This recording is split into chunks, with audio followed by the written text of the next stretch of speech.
Hey guys, I'm Randy Unger, and this is another edition of Unger the Radar presents movie commentaries.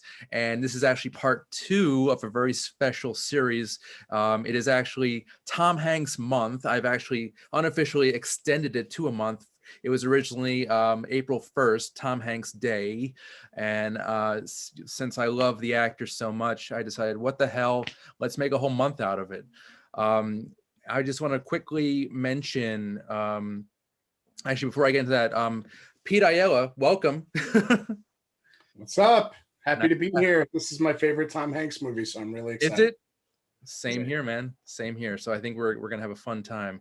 And that movie Pete is referencing is, of course, Castaway, the Robert Zemeckis 2000 survival adventure drama in which Chuck Nolan, played by Tom Hanks, a FedEx executive, crashes into the South Pacific, I believe it is, while on a flight, and basically makes his way randomly to a deserted island and must fend for himself and survive against the elements.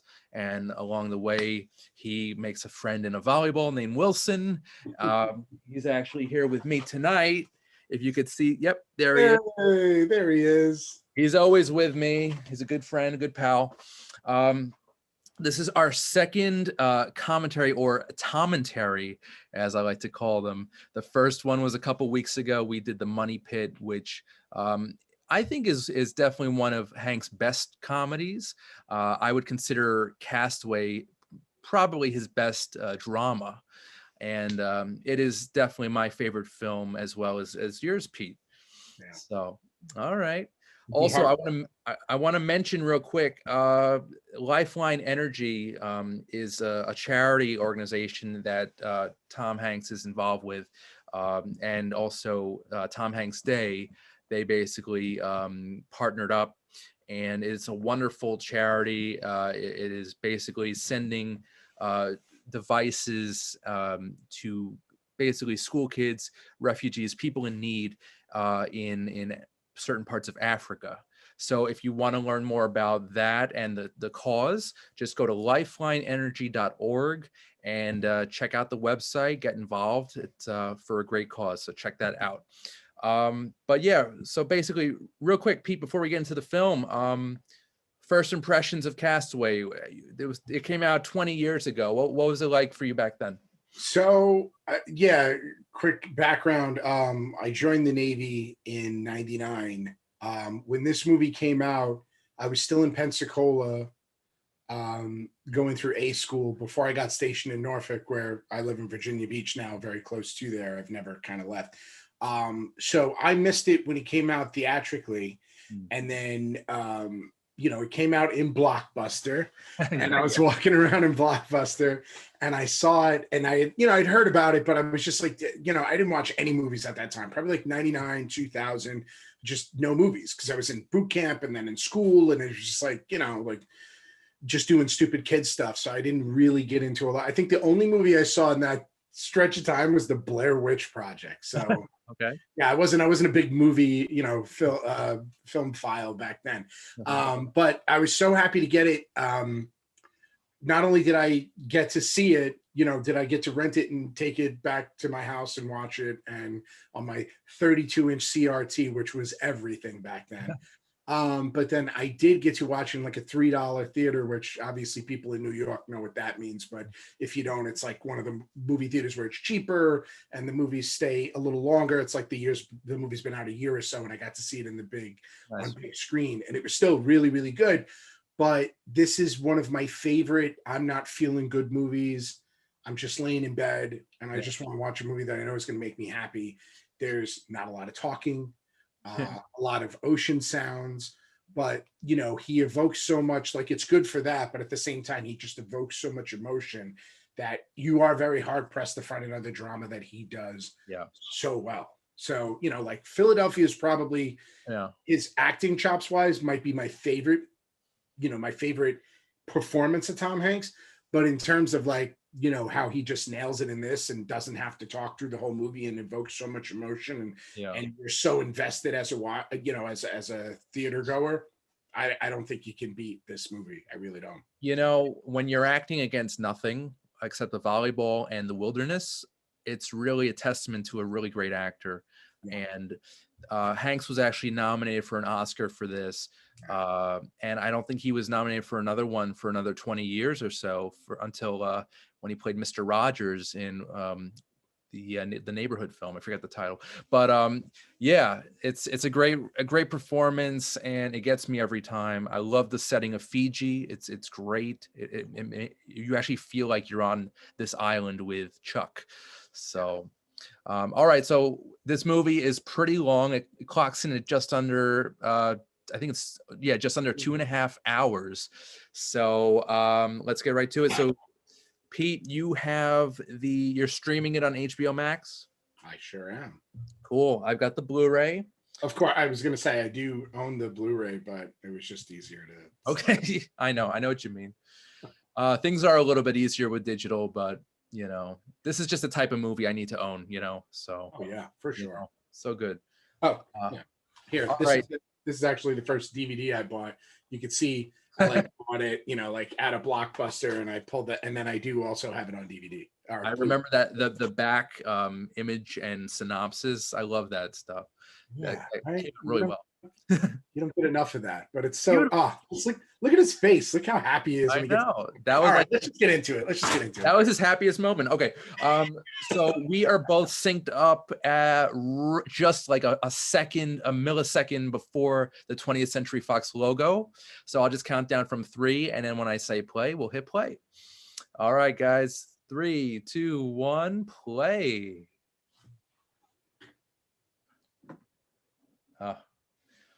And a little bit of a side note, I'm pretty sure that more than half of the commentaries I've done so far have been 20th Century Fox films. I don't know why, it just happens that way.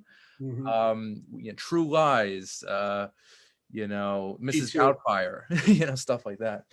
I think Predator, yeah. Terminator 2, I think also, but I can't. No, that was Carol Co. Company that I don't think exists anymore. Oh.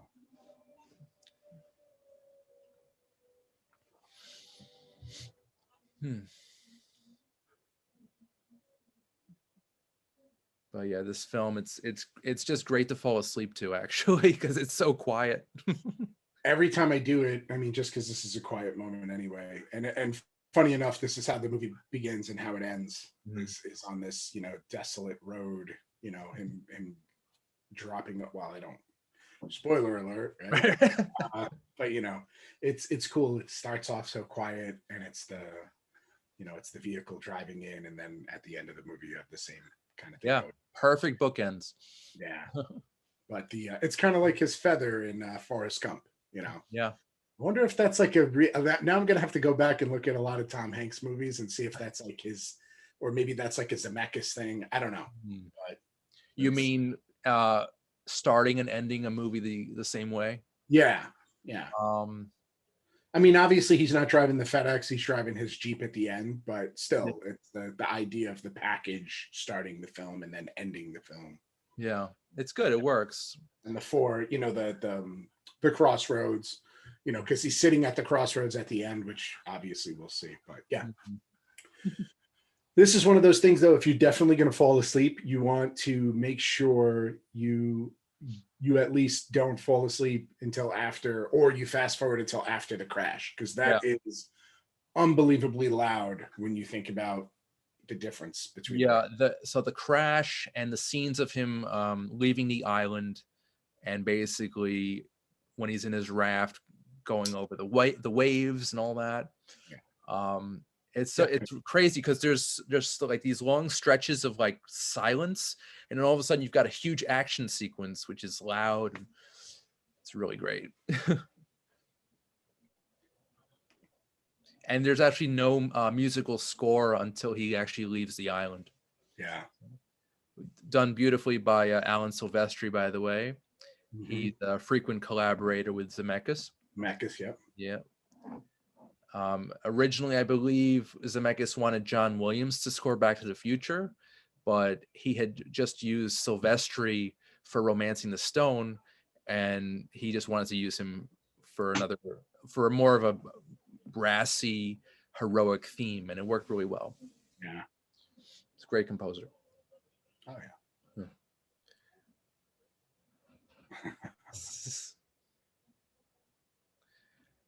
And so originally FedEx did not want to be involved with the movie because they didn't want to, because of a FedEx plane crashing doesn't seem like very good marketing. But once they read the script, they were like, okay, it fits into the story. It makes sense. So we'll let them use the name. Yeah, you gotta have that. Like you have to have like that iconic, like it wouldn't have made any sense if it was just some no-name company. Right. These packages, and it grounds the movie in reality. It's from my wife. Oh, it's so messed up. So it took me like a couple of times of watching it to realize like, oh, this guy's such a piece of garbage. Right. Now so he's the guy, he's married to the redheaded woman at the end. Correct. Okay. Yes. Just checking. Yeah, because she's the one that sent it. Right. She sends that package originally, and then I guess there's another package with her name on it or something that gets to someone that he ends up bringing back to her at the end of the movie. It's got this design on it to differentiate it. These wings. Yeah. It's from her. Those angel wings. Yeah. Which I think was specifically a type of delivery that FedEx did. Like if it had those wings on it, it either meant the time frame, how quickly it got there, or maybe the fragility or something like that. But obviously the what's the word I'm looking for? The metaphor of it being like the angel that saved him. Like, he saved that package, didn't open it, brought it back to her. It was kind of like his saving grace of, I will get one of these packages back to where it needs to go. That's awesome. And just that idea of not opening that one package, that is your mission. That is it's so symbolic of like hope and survival, Absolutely. And he, he delivers it back. He returns it to the sender and starts a new life. There he is. So Hanks gained 50 pounds starting in 1998, and he lost it, I believe.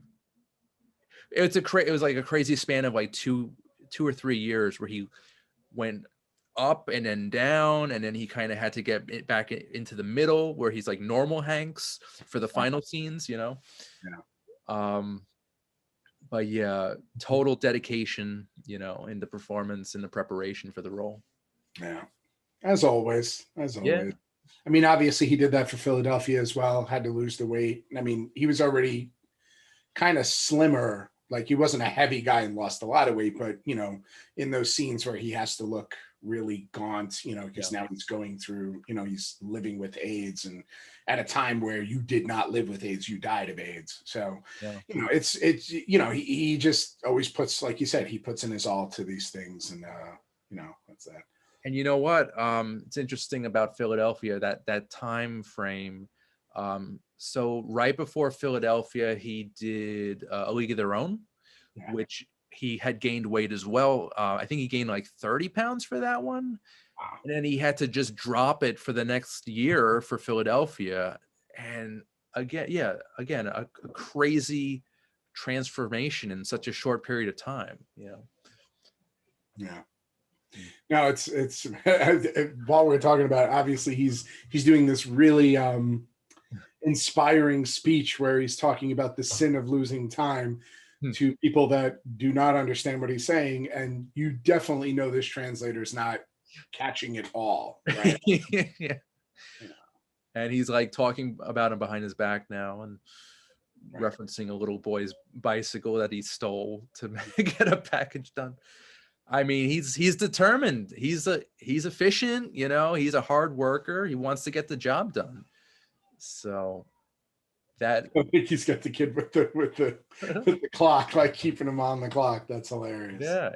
I mean, he's totally focused, and that transfers over to him building the raft, and the the later scene, which is one of maybe my favorite scenes, when he sees a light across the ocean, and he like tries to signal them, and then basically taking the damaged raft and try to swim out to the light. Like, it's great scenes, great character.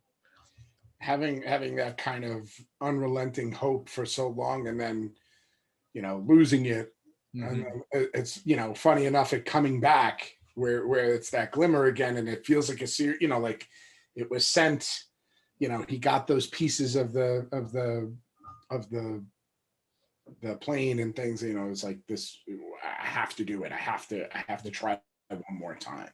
Yeah. So even though he's this old grizzled islander at that point, it's like, why even bother? But right. He does it.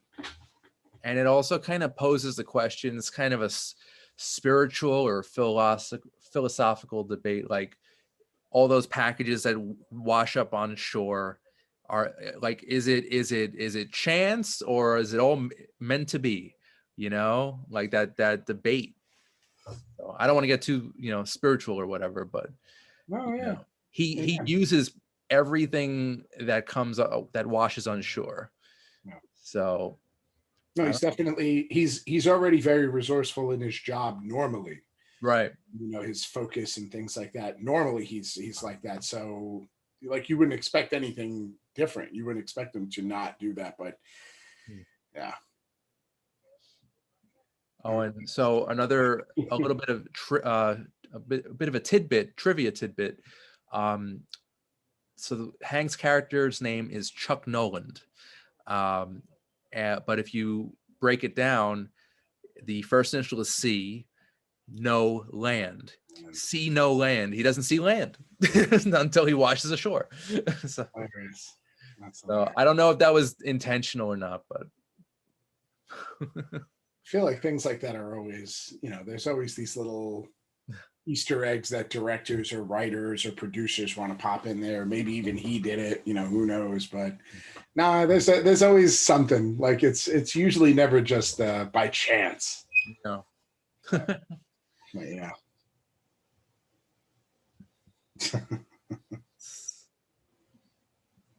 Well, they're not flying. Who cares? Let them drink. Yeah.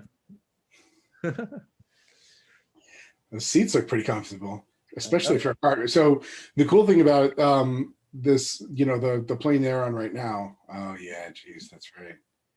This is another thing where his wife is so sick, and then when he gets back, Hanks or Noland is upset that he wasn't there for his friend when he lost his wife. Yep. And you could see, like, this is really early on, like, he doesn't even know the word, like, metastasized. And by the time he gets back, obviously it took her. And again, it's just that idea of losing that person closest to you. He comes back and his wife is, moved on, and he comes back. His best friend has kind of not moved on, but, kind of had to move on because he lost his wife. So look at that Motorola StarTAC or whatever that was. I had one of those. Thank you, year 2000. Yeah. Or even earlier, probably. Yeah, no, I was gonna say that phone's like a 97, 98 phone. I had one towards the end of it. My dad had one, and then I got one just before I left for the Navy. Oh, wow. So I got it, and then I got rid of it right away. That was before you bought the phones. That was when you just rented the phone and the service. So expensive, so stupid. But I still wanted one. I was working for my dad, so I was like, I'm gonna get one. Oh God, I don't even really remember the throwaway phones. Oh no, it wasn't a throw. Yeah, no, that wasn't a throwaway phone. Oh, okay, that was you paid for that and the service, and then when you stopped paying for it, you had to give them the phone back. Oh yeah, no, that is pretty stupid. That was no joke. Yeah, the Motorola. I don't know if that was the. I think it was the StarTAC. I don't think he looks fat. I mean, he's a little pudgy, but I think he looks pretty good. They also put him in a lot of, draping like sweaters and things, which right. I'm trying to add to his frumpy look, so that it's not that hard to. When he has to lose the weight, it's not that hard to believe. Like, maybe it looks like he lost 70 pounds or 80 pounds, but really he only lost like 40. Yeah. Good point. Helen Hunt, man, this was like her heyday, man. Her She heyday. did. She did 3 movies this year. So this, Dr. T and the Women, and What Women Want. She might have done something else, but she did at least 3 movies that year. She was on fire. She's good though. I What mean, was the? Oh yeah, she's great. What was the other one that? It was either the year before this or the year after this with Jack Nicholson. oh, she won the Oscar for that. Good as As it good, gets. yep, As Good as It Gets. She was as good as it gets, man. She was, like you said, she was on fire, man. Yeah, she's great. Everything she was in, dude. She made Twister watchable. Just put it that way. Her and Bill Twister's Paxton. a fun one. That we might have to do a commentary on that. Twister's a good one. I would totally do a commentary on Twister. For so many years, I love that movie. I'll add that to the list.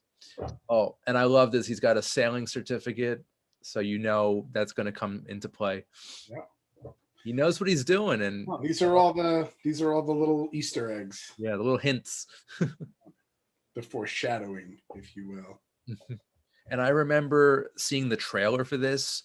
I guess it was late '99, early 2000, and it was just him, on the island yelling for help, and then fade to black. This Christmas, it was just perfect. Yeah, it's almost like they made it a horror movie before. You know what I mean? Like you don't realize that it's even a drama. It's like, oh my god, it's a horror movie. I know. Like, what are we going to expect? What's going to happen to him on this island? What's going to be on the island? Exactly. Oh, but the plane that they were on. So when they're flying on that plane, so that was probably like a DC-9 or something like that. The way that they rigged those up, it's so crazy because they could put like all the seats in. So they had really comfy seats in there, and then the rest of it was like a cargo plane. So it's just like a regular plane where they put the seats in and they could put them in sections. They could just put like the first section of seats in, and then the rest of it could be cargo. And I didn't know that until I was in the Navy, and I was like, I didn't know this existed. I didn't know you could do planes like that where you could just put a couple of seats in and then just leave the rest open. So yeah, it's really interesting how they do that. Are you talking about the plane that crashes? Not the plane that crashes, the plane they were on when they were flying back from Russia. Yeah. Okay. So like they're sitting in those seats that are facing towards the cargo. The pilots are behind them facing that way, but they're big, comfy seats because they could put whatever they want in there and then just rig the rest of it for cargo. Oh, that's interesting.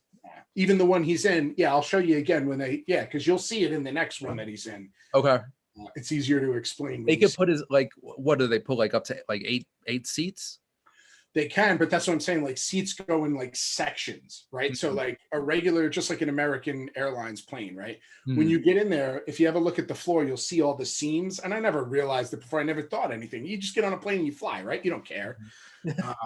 And then you see it, how it goes into pieces and things get slid in. It's like a big erector set. It's crazy. Oh, it sounds like couches, actually. Yeah, they pretty much just like push things in on tracks and they just connect up and butt up against each other in sections until the whole thing is full of seats. Oh, wow. So basically, when they were coming back home from Russia, that they could have basically slept, like they could have been sprawled out on the seats. If they wanted to. Yeah, if they wanted to, for sure. That's cool. There's some more foreshadowing, him holding his tooth because. Yep. Oh God, the scene where he does a little dental exam on himself, knocking the tooth out of his mouth. Oh my God. We'll get to it. When we get to it, we're all gonna cringe. Yeah, we gotta. It's like weird. It's like you look away, but you kind of the side of your eye is like. Yeah, it's awesome. They have such great chemistry too. They really do. You really think they've been married for years. Yeah, it's weird. Years, yeah. Because I obviously he has great chemistry with Meg Ryan, but Helen Hunt is very different. She's like not as bubbly. She's not as like cutesy, but she's still a great actress, and she's a pretty woman as well. But yeah, she always kind of plays the same. I don't want to say like she's typecast. I'm saying she's very good at playing a pragmatic person. Let's solve this problem. Level-headed, yeah. Yeah. So the same thing in What Women Want. She's trying to figure out how to work around Mel Gibson's bravado and everything that he is. Right. She's just really good. Like I don't want to call her a supporting character because you get a certain idea in your head when you say supporting character. Yeah. But she's a very supportive character. And Oh, everything that she's in, she holds up yeah. whoever she's on screen with, you know? She's a great leading lady, and I'm Right. really happy she won the Oscar for As Good as It Gets. Yeah. She's super. Sadly, though, you don't really see much of her these days. I haven't really. She did a movie where she, I think it was about surfing with Luke Wilson. That came out like a couple years ago. But she wasn't, it was like a younger person, right? Like she was the mom or She something. was, yeah, I think she was the mom, and yeah, she had a kid. That Soul Surfer, where the Some, girl loses her arm. Is that movie? that might be a different one. I'm Yeah, not. I think I'm mixing it up. I don't know which one, but yeah, yeah, But she's. you really don't see much of her, and it's a shame because she's great. Um, I'll always keep it on Memphis Time. Well, she's probably best known for on TV, of course, Mad About You. Great show, I must say. Chemistry. Yeah, they were perfect together. And she was also supporting Paul Reiser in that too. Like she was like the straight woman, and Reiser was like this neurotic guy just running around. But yeah, she's great. It's so funny that he gets her a pager. Because again, it's him being all about like being accessible and being on time. And you know, it's funny, like pager had two different things. It had like two different looks. You were either a drug dealer, which was never the case. You were really just a kid that wanted to look cool, or you were a doctor or somebody whose job was very time sensitive. You had to be places at a certain time. Yeah. So like a pager and him being, you know, stuck to the pager is very much a sign of the times. Like he uses a cell phone, but really he depends on the pager. Yeah. So I think I had a pager in elementary school for some weird reason. I don't think it ever went off. It was always my mother, you know. Good times. Gotta love the 90s, guys. I love that. Yeah. He holds on to the key, so he has an excuse to go back to give her this ring. Yeah. It's an very awkward way of proposing, but it's kind of charming at the same time. But again, it all is this building. Even right now, the sound of the engine kind of building up, and you hearing that same sound as it goes down, because the sound you're hearing right now is the exact same sound you hear when it crashes, and then you hear that zip, and it just shuts up for a minute, just like it did there. Yeah. Nah, dude, they're so you don't think about it until you watch the movie again and you start talking about it. You're like, man, they knew what they were doing the whole time. Like everything was done so well. The sound design in the next couple minutes is probably the best of any movie, among the best of any movie I've ever seen. And whenever I, like to test out a new sound system or whatever, I play that scene. It's that, and coincidentally, the opening scene from Saving Private Ryan, another great Hanks film. Yeah. So, yeah, I love a good scene with great sound. See why I can't pick Saving Private Ryan as a Tom Hanks movie is because it really bases on the ensemble cast. Right. You need that cast. Tom Hanks couldn't have. I mean, he could have carried a movie like that, but he couldn't have carried that movie like that. Yeah. Like, there's so many good characters in it that just play off of him so well. Obviously, he's the lead and he's fantastic, but you needed that. It's a Band of Brothers type thing. You need that Band of Brothers. So this is just him. That's why I say this is his best all around, because you just need Tom. Like, you don't need anybody else in this movie. Everybody else is great, but you don't need him. Yeah, like all of these supporting actors, other than Helen Hunt, they're kind of like, they feel like B movie actors. They could have been anybody, really. Anybody, yeah. The stewardess, Helen Hunt's husband later on in the movie, even Hank's friend who has the wife who's dying. These are all kind of actors who never really made it, sadly, but it's the Tom Hanks show, basically. Through and through. For sure. And I think maybe that was the point, right? Like, don't get a bunch of people in here that might overshadow what we're trying to do here. Right. This part always gets me, not because of what's about to happen, but because he takes water out of the sink and I'm just like, oh, that's so gross. You don't know what was in that sink? No.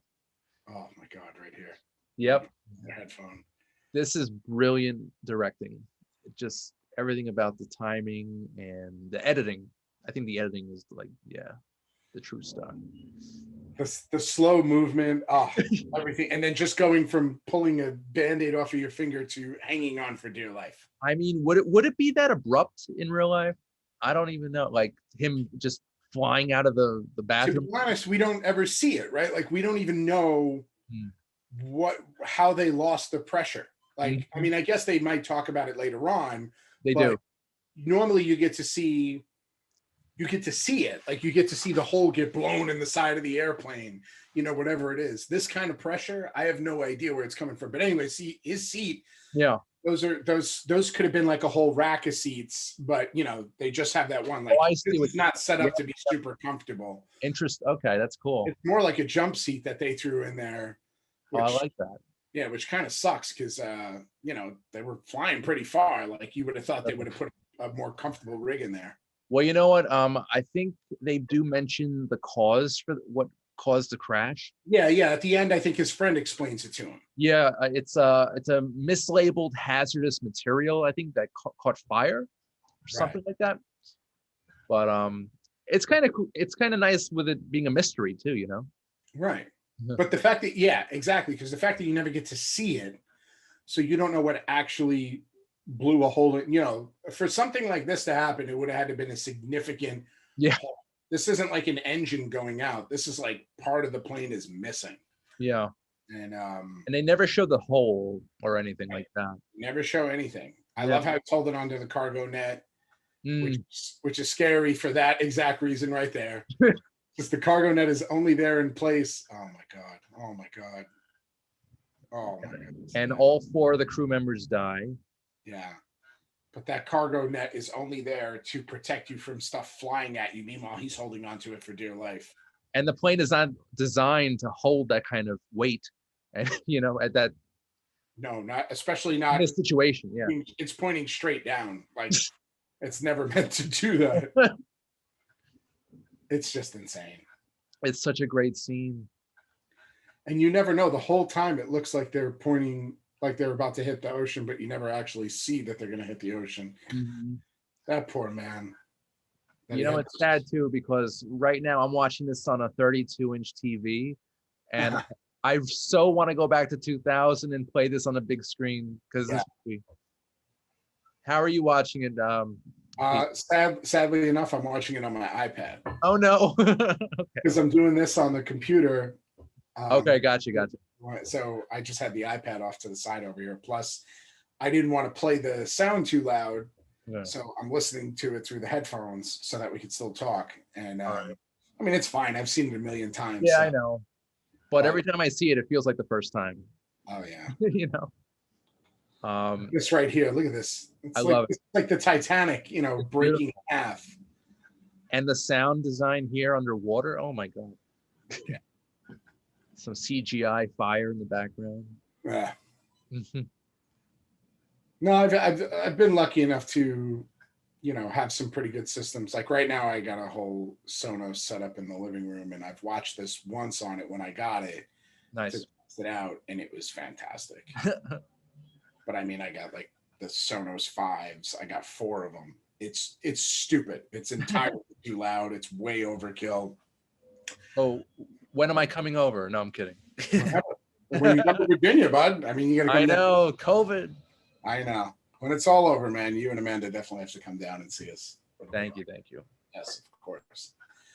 But yeah, man, this is.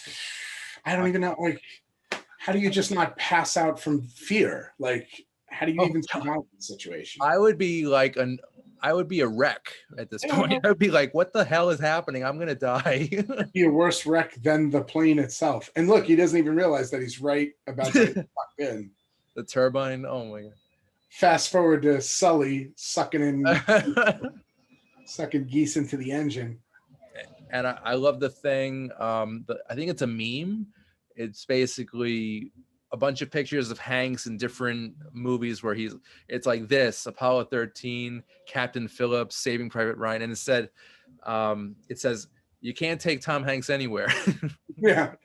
Where you take him, he's just disaster follows. That's it. Oh my God. And I'm thinking back now to really old school, 1984 Splash. There were also a lot of scenes of Hanks underwater in that one. Yeah. And that was like Puss and Buddies Hanks. Yeah, that was his first starring role, 1984. And probably gonna do a commentary for Joe versus Volcano, which basically most of that movie is him on a raft made of luggage in the middle of the ocean. So yeah, for some reason Hanks he's attracted to these types of survival stories. Yeah. He does it well. Yeah, he does. I mean, hey, do what you know, right? I mean, even some of the scenes in Forrest Gump, obviously the war scenes and things like that, where it's just, you know, the rain stopping and then the attack comes on at that point. As soon as the rain stops, like all of a sudden one day it just stopped raining, and then they're just completely under attack, getting bombed, and it's crazy. It's crazy. I feel like that's what he loves, you know. He's just like, I gotta have chaos in my films. Yeah, and also the scenes in the shrimp boat, and the storm and all. All that. No, for sure. One I've not seen, and I'm sure it's probably got some scenes in there, is Cloud Atlas. That is probably it's tied for his worst movie, I'd say. Wow. Yeah, it's garbage. I tried to get into it. Yeah, it was just a mess. It was like a sci-fi action movie, which I was like, yes, give me, and then everybody just kept crapping all over, and I was like, yeah. I would say check it out if you're curious, but yeah, give it a little time. Yeah, it's like I said, it's tied for worst movie. That and Volunteers from 1985. Never saw it. It was him and John Candy. They go to like this poor African nation, not Asian nation, and they get involved with like a local militia. I don't know. It was instantly forgettable. I can imagine. Oh my God. I love this, like the juxtaposition of seeing it at night and then seeing it during the day. Yeah. And you know, it's funny thing about the night scenes, almost all of them were shot during the day. During the day, yeah. And then they CGI'd it to look like night. So I don't know why they did that exactly, but it works. It looks good. I would have never known if I didn't hear it after it happened, but like I had heard that pretty early on, and I was like, wow. Yeah. Look at that. Breathtaking, man. Breathtaking. It's amazing that he survives throughout this movie. Of course. Right. Even like the lighting, just like they get everything right. You know, like when you look back at it, I feel like this movie doesn't get all the credit it deserves. Not that anybody says it's a bad movie or anything, but it's just usually when you talk to people about Tom Hanks movies, this isn't in their top 5. Yeah. You know, well, for you and I, this is number 1. Yeah. Without a doubt. I think it's so underrated out of all his movies. It's sad too, because this was a big year for movies. This lost at the Oscars to Gladiator for Best Picture. Yeah. And also Russell Crowe won Best Actor. Hanks was nominated. But also, it's interesting because Denzel Washington also wins the year after in 2001, but I think in 99 or 2000 he was nominated for Hurricane, which he deserved to win for. Basically, and Russell Crowe lost in 2001 for doing A Beautiful Mind. So basically, they were like all pushed a year. Like they really should have won for these roles. I don't know. I love Hank's performance. I think, he was a strong contender. I just think anything was. The problem is that Gladiator was such a spectacle, and this wasn't. This is very. I mean, for what it is, it's still quite a spectacle. But for what it is, it's pretty low key in comparison. Yeah.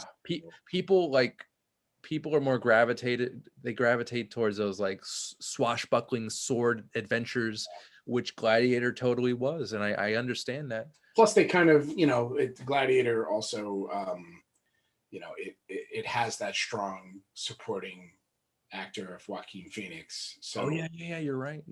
so that's the problem. Like, you got two actors that perform their asses off in that movie, and Joaquin Phoenix makes the movie. I mean, if not for, he's like Heath Ledger's Joker in that movie. Like, what's his name?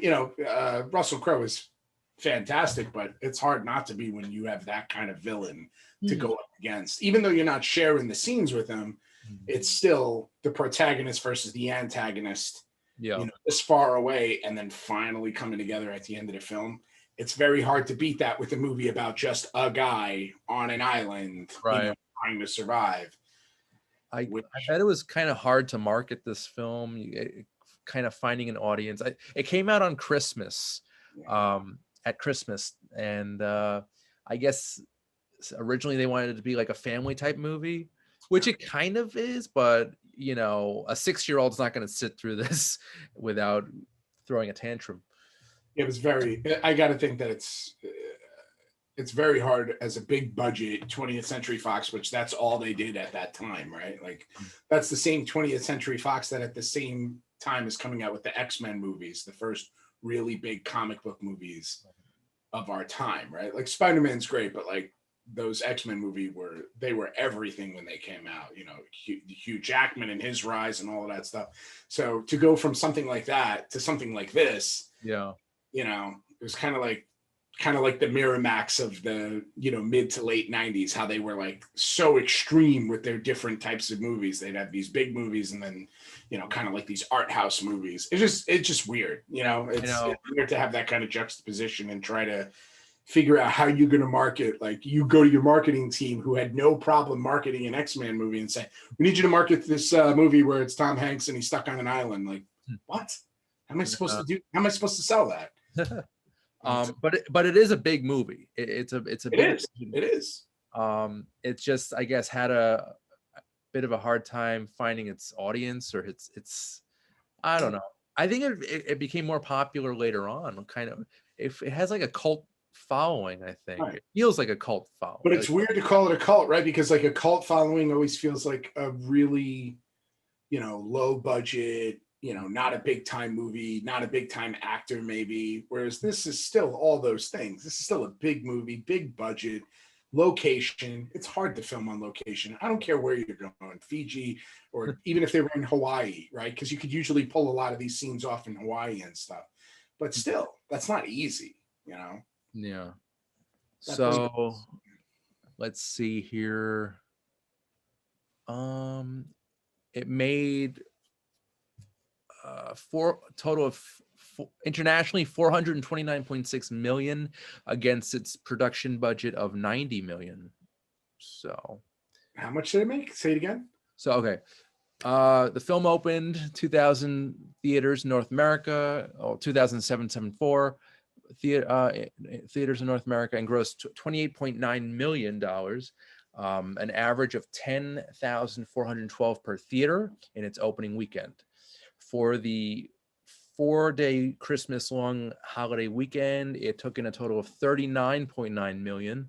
The film kept performing well and ended up earning 233.6 million domestically and 196 million internationally, for a total of 429.6 million against its production budget of 90 million.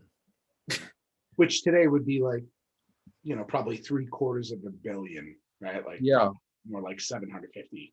So like, it sounds like just shy of like Avengers or something. Yeah, no, I mean, it made a good amount of money for what it was. And I mean, it's still a big budget, but you got to imagine how much of that budget got eaten up by Tom Hanks. The guy doesn't come cheap. Yeah, he's like a $20 million a movie actor, I think. I wonder if he was a producer on this film as well. Good question. Let's see. Because I mean, this seems like something where he might have to be.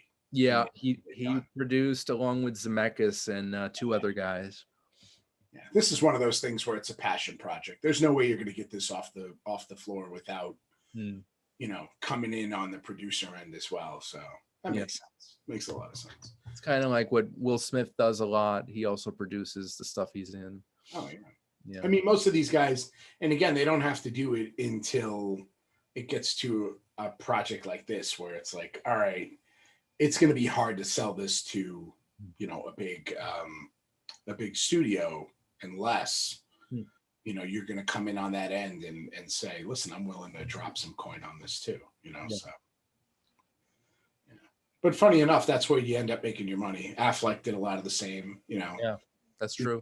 These guys that are like scary rich, you're like, how did he get so rich? It's like, yeah, because he backs a lot of his own stuff, and the stuff he backs usually ends up doing really well. So, take the risk on yourself, I guess. And who's really taking a risk at that point? What is that? It's so good. So at this point, he has not drank anything. Yeah. He washed up on shore, and he probably got some salt water in his mouth. So he's parched. He's That's my favorite. Hi. He says it's so weird. He's like, hi. I always remember, I'm always looking to hear it, and then he does it. Yeah, I can't even imagine the kind of thirst. Like, oh my God. The upcoming scene with the coconut water, when he finally opens it up, and it's like you really feel his desperation in that scene. And the win. Like, you feel like you won with him. Like, we won. We got into it. We drank it. Oh.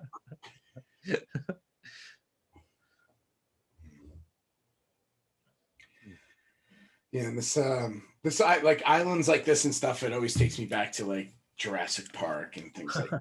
It just, it looks like anything could happen at any point. Like something could just run out of the.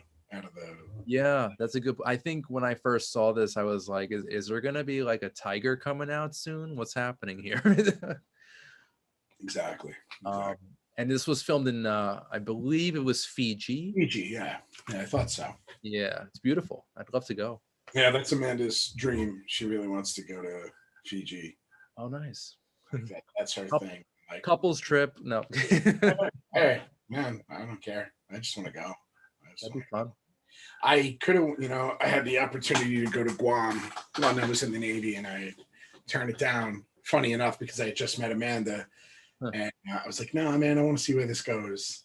And a buddy of mine was like, "Come on, man, we'll get orders. We'll head out there. We'll be out there for a month, and it's going to be a lot of work, but still, we'll be in Guam. Like, who cares?" And I was like, I should have went. And then, of course, my cousin, who married somebody in the Navy as well, she was a teacher, so she used to go wherever he went, and she would usually get a job with the government teaching, kids that were stationed wherever they went. And she said, "Oh no, we were there for 2 years, and it was the greatest 2 years." I was like, "Don't tell me that." And Guam and Fiji are pretty much the same thing. Like, if you look at the islands, obviously where they're situated and things like that, they're very, very similar. Okay. Except Guam has all the military on it, and Fiji's got nothing. But it's just Fiji. I didn't know Guam was that beautiful. Yeah, I didn't either. Trust me, if I did, I would have went. Is it? It's not near Puerto Rico. No. It's out the other way. It's in the Pacific. Oh, okay, gotcha. Yeah. So, all those little islands out there. Yeah.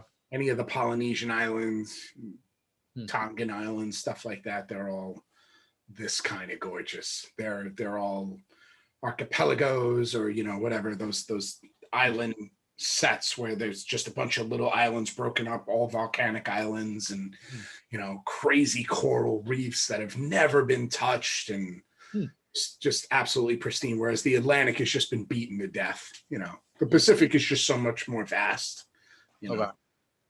Cool. All the shipping that goes on in between the United States and Europe and Africa is a lot different than the shipping that goes on between the West Coast and Asia. It's not the same thing. So there's so many islands out there that have still, like, this is possible. Somebody could have found an island that nobody's found. Obviously, we see everything now satellite wise, but We never would have found this guy. Even today, nobody would have went to that island looking for him. I think they say that the search radius or the like 500,000 square miles. Yeah. What?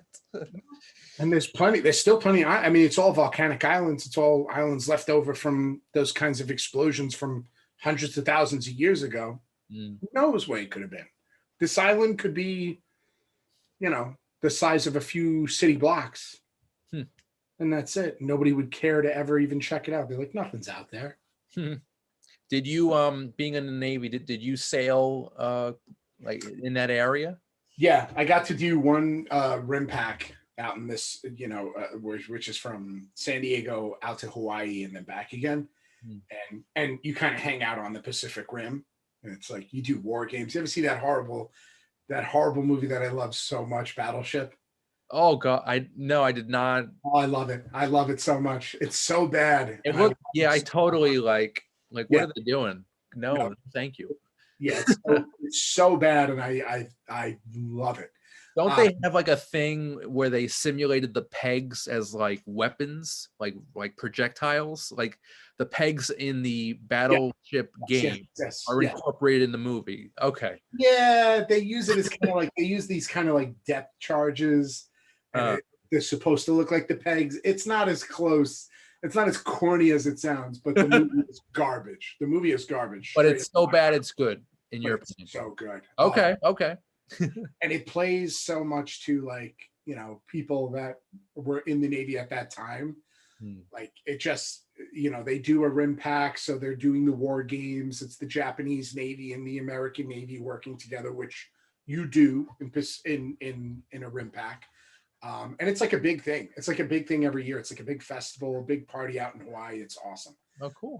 So I got to do it one year and I was very lucky. And that's what I think about that a lot. When we were out in the middle of the ocean, I think about Castaway all the time. Like, man, we could just come across one of those islands. And I'm like, we're not going that far, but yeah, it's the same ocean for sure. Love it. Cool. But yeah, I got to sail out that way. And that was, And now this here, the background is CGI, in case you didn't know. Yeah. It looks so good, though. It looks pretty real. Yeah. I've seen a couple of like YouTubers do things where they like super zoom into the waves down there, and you could see how there's pieces of it that are repeating, which you couldn't tell unless you were doing that kind of looking.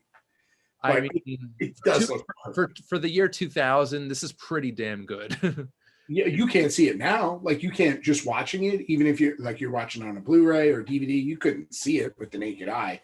But this is like people that's what they do. Like people that go to magic shows. I know how he did that. Okay, who cares, man? Just let me enjoy. I mean, this is the work of hundreds of digital artists.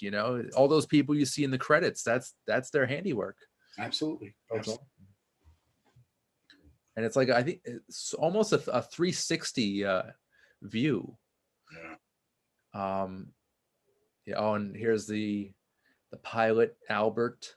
And you feel it, man. You feel it when he gets him. Like, come on, man. You had to know he was dead from up there. But it's the hope of finding somebody else to share in this desperate situation with you. Yeah. It's like, come on, man. He's sitting there. There's no way he would have been laying there all that time if he was alive. Right.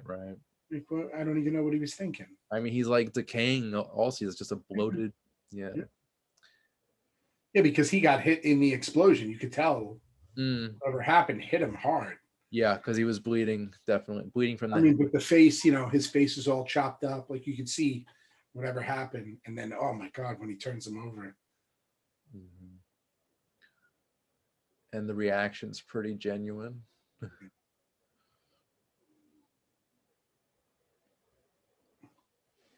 I think they could have done a little bit better. It's a slight complaint. The dummy does not look that realistic in my opinion, but whatever. Yeah. Maybe they could have taken a little bit out of Hank's paycheck I don't know. Nope. I like how when he pulls him up, you could see the pager on his side, like still just the sign of the times is this stupid pager. Oh, And the sound effect here of like the slimy shoe coming out off the foot. rigor mortis that's already built. Mm. It's so funny how now he's all just worried about protecting himself, but later on he's barely wearing a loincloth the rest of the movie. You know, like it's just so funny how you get used to things and that's it. And it was all about, let me conserve the light in this flashlight. And Yeah, let me just keep it on overnight so the battery dies, and then I don't have a valuable tool in survival. he was so good. He was so good until that one night where, you know, he knocked himself out. I think it was the night he knocked the tooth out. Yeah, I don't think so. He left the light on? No. We're gonna find out, but I'm pretty sure he just like kept it on randomly. Like I think it might have been the first night that he found the cave. Yeah. And he's just like in there. I think it's like raining outside, and he just doesn't give a crap. He just keeps it on. I like that part where he realizes that his name is Alan, not Albert. And I'm like, Right. That's who it. calls somebody Al? And I always immediately think Alan. I never think Albert. So it's like he's like, Or Alex. yeah, maybe. Right. Yeah. So it's like it's an honest mistake, you know. Not Alan, Albert, but okay, yeah, don't be mad about it. I'm sure if you called him Alan one time, he would have been like, oh no, Al is short for Albert. But it was a cool moment. It was like, wow, you think you know someone and then you realize that you thought their name was a different name the whole time. Yeah. Like it's cool. It's just the things that you took for granted in your lifetime, and now you could kind of stop and think about them, you know, and reflect on them, you know. A little more reverence. It's cool. Little pieces like that. Yeah. That's Zemeckis for you. Those subtle details go a long way. And so during this movie, actually, when Hanks was like either, I think, losing weight, during those few months, Zemeckis was working on another film, What Lies Beneath, a horror film with Harrison Ford and Michelle Pfeiffer, which is pretty terrifying, actually. Dude, I don't want to say anything about it because, like, if someone still hasn't seen it, like, go see it. Like, The bathroom get it and watch it. Yep. Yeah. So freaky. Oh my god. I'm sorry. I put the idea in your head. I'm sorry. It's good. I'm probably gonna go see if I can watch it on something. This is you know, again, it was that whole idea of the wind-up watch. You know, so wound up, it'll continue to work. Unfortunately, I love him just shitting in the woods. But the idea of, you know, something like that being super delicate, and it's been through so much, like you got to be careful. Yeah, that's a great here, just like a dog, just kicking it over. This whole scene, really, if you think about it, right? Like he poops behind the grass and kicks dirt on it. He's licking water out of this leaf. He's an animal at this point. He's you know, very animalistic. Yes, but then he's again, evolving in a way. Yeah, here comes the tools, you know, the tool making back in. This is ridiculous. he's so bad at it. With his half sneaker sandals. Oh, it's so funny. Which I get it. You know, he busted his feet open walking on the coral earlier. Oh my god, that coral must have been super sharp. Oh god, yeah, the scene where he digs into his thigh. Yep, there's another. Thanks, Zemeckis. Oh yeah, no, seriously, like I went out to that when I did that trip out to Hawaii for Impact. That was 2004. It was just before I got out. It was the last summer before I got out because I got out in the spring of 2005. So it was that summer in 2004.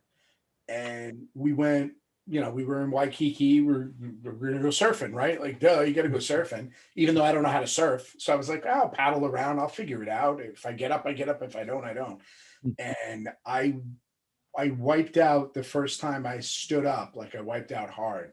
And I came like I felt the coral with my hand and I was that close to hitting it with my leg. And all I could think about was the scene. I was like, I'm done. I'm done. Like, no way. Yeah. Why were you guys so close to the reef? Because that was the whole beach is reef. So where the waves really break, if you ride the wave in, like you pass over the reef, you're fine. But if you wipe out right where the wave breaks, you slam right into the reef. That's so dangerous. Yeah, well, I was 23. I was an idiot. I didn't know. What is rim pack? Rim pack, it just stands for, it's like Pacific Rim, because you're out on the Pacific Rim. So it's that, that volcanic rim of the Pacific. So Gotcha. You just play out there. It's war games. Seriously, if you ever do get around to like, it's just on TV and you're the movie of Pacific, like circumstance of, right? It's like, it's a thing that they did after World War II, many years after World War II, but it was kind of one of these things to bring the Japanese and the American together after all that, whatever side you're on, anti-Japanese sentiment, anti-American sentiment. It was kind of this way to come together. So, funny side note, even though it has nothing to do with this movie, when we were out there, we went to Pearl Harbor. It was the only time I've ever gone to Hawaii. And there were a bunch of Japanese naval guys out there and a bunch of American guys. And I remember standing there at the monument where you still see, oil leaking out from the ship. And everyone is just like, everyone's crying. Like the Japanese, the Americans were all just, they're probably thinking about how, crazy this was. Hiroshima, Nagasaki, just like all the things coming together at one moment. There's no way to sit there and not get emotional about it. So again, nothing to do with this. It's just, that's interesting. It's good stuff. Like, it was, so that's why I figured, like, when they said they did this at Fiji, I was like, wow, I would have thought they would have just been in one of the Polynesian islands, Hawaii, something like that. They're like, no, they went for it. They went out there. They went pretty far out. And maybe it was the whole idea that they had to get bigger. I would have loved to have been like a scout for the film production. Where can we go? Where can we tell this story? And it's just this one guy who goes to like these beautiful locations for like a month. Like, right. All right, Bob, I found a spot. Fiji. Fiji's gonna be it. Yeah. Fiji's gonna be it. Oh, here we go. I can't. Like, I can't, but I can. I can't, and I can. I don't even know how they did it. I think it's CGI because I don't know if it's. Oh! God. And the screaming underwater and then outside of the water. Brilliant. And he's still not out. He's still not, like, even though he's kind of pushed out, he's still not all the way out of it. Yep. But see, that was the break. Here's a little wave to like remind him you're in the ocean, bitch. But it's that coral, man. And of course, everybody watching this scene for the first time is like, get out of the water, the shark's coming. Because he's bleeding in the water. He's just leaving that trail for the sharks to just come right up. But it's horrible. This is the middle of the nowhere. It's so bad. I mean, that type of injury could have gotten infected like overnight. Yeah, he could have died for sure. He could have either lost his leg or developed some kind of blood infection that'll just kill him. But I would imagine probably the only thing that saved him was the salt water, just the salinity, kind of keeping it clean. Yeah, but that's it. It's scary, man. It's super scary. Yeah, I think this is the scene where he turns on the flashlight overnight. No, he does it a couple more times. I think he gets it like a couple more times and doesn't lose the light right away. Because either way, it's very irresponsible. Oh no, I agree. There's a couple different nights where he does it, where he just turns it on and off a few times, and then eventually one night he leaves it on all night, and you realize in the morning that it went out. It's like he doesn't care at a certain point. He just forgets or whatever. I got to imagine that that's what it was about, right? Like it's kind of the metaphor for him just not caring anymore. It is what it is. I mean, that's why after a couple of years he wanted to commit suicide. He thought about it, but the Oh no, he does that pretty early on, right? think I he think does he's it. still.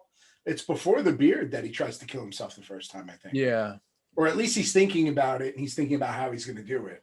I think it's like a year or two in, and Yeah, might be. kind of like just hopeless. Yeah, who even knows? Like you lose all sense of a month could feel like a year. Like oh my god. He does this thing on the walls of the cave. Like he does like an interesting calendar, which it's like a cross, like it crisscrosses the days and months. And I still don't really know how it's like How he configured. deciphers it. Yeah, but it's a pretty cool calendar. Mhm. I'm sure they got that idea from somewhere. I don't know. You'll see it. Yeah, no, yeah. But I think it all kind of feeds back to the idea that that's how he lived his life, right? In that calendar book, him and his girlfriend, like, okay, well, I could cancel Saturday, I could do this, I could do that, and it's I know. here's the first time like realizing you can drink filtered water, right? It's streaming down from the top of that mountain, running through all those. I don't know if that's what he's thinking about, but I always think about it like, oh, I bet that water, even though it looks kind of dirty, is probably really super clean because it's running through the materials of the mountain as it's coming down, just getting naturally filtered. Like stuff you're not thinking about, but I think about it now. I'm like, oh, it's probably pretty clean water. Oh, you're right. Okay, so here's a funny thing. Yep, he falls asleep. Oh, you're right. Yeah, I think he's just in so much pain he can't think of anything else at this point. Yeah.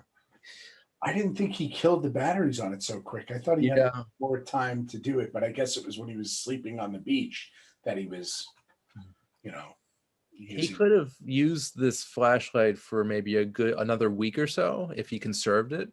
But what was it really going to do in the long run? Yeah. Well, you were spot on. For some reason I thought it lasted a lot longer. No. Oh wow. Here's a funny trivia thing.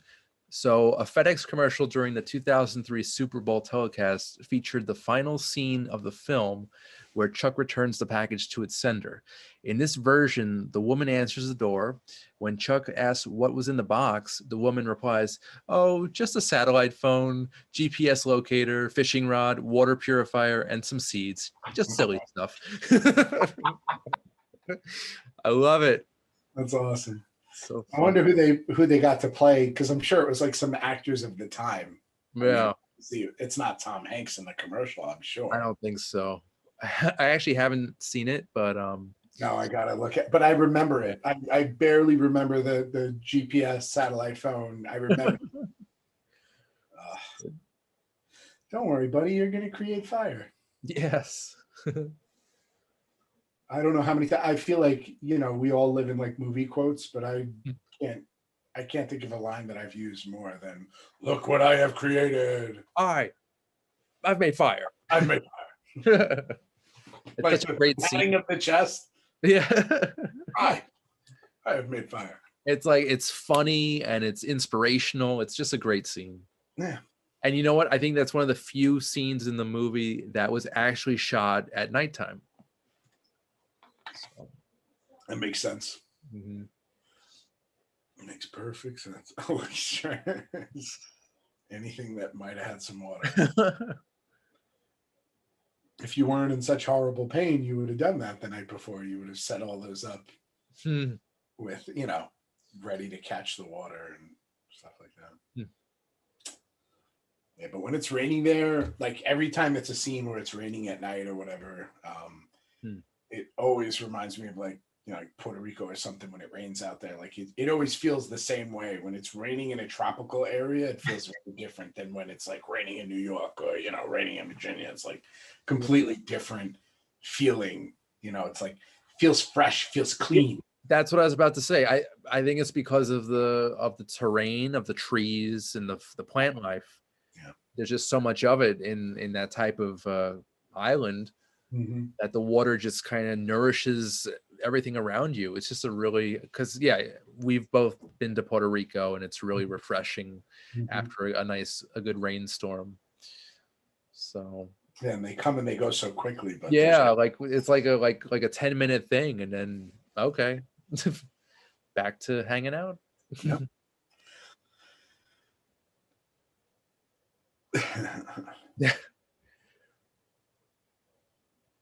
And we have the introduction of Wilson's body, not his face yet. He Yeah. hasn't been officially born.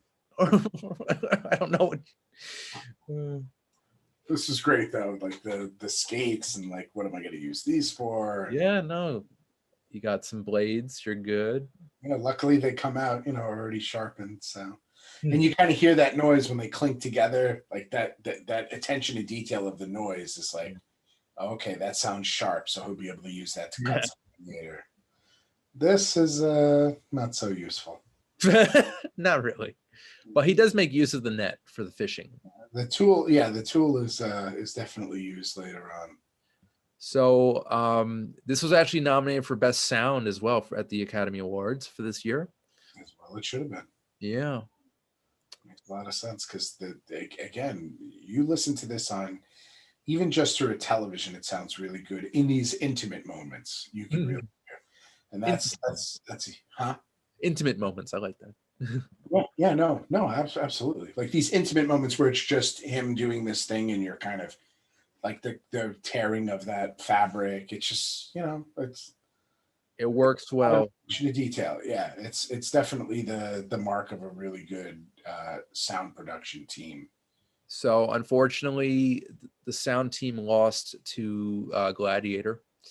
That same year, the nominees were The Patriot, The Perfect Storm, and U-571. All great movies. Not one of those movies is not a good movie. I know. Those are really... I didn't see U-571, but the rest are real... Yeah. Those are fun. Yeah, those are adventurous. And yeah, you obviously being a Navy man, you must... Yeah, you like U-571. I do. I mean, I'm not that kind of Navy guy. Like, the idea of a submarine scares the Jesus out of me, but... Okay. Oof.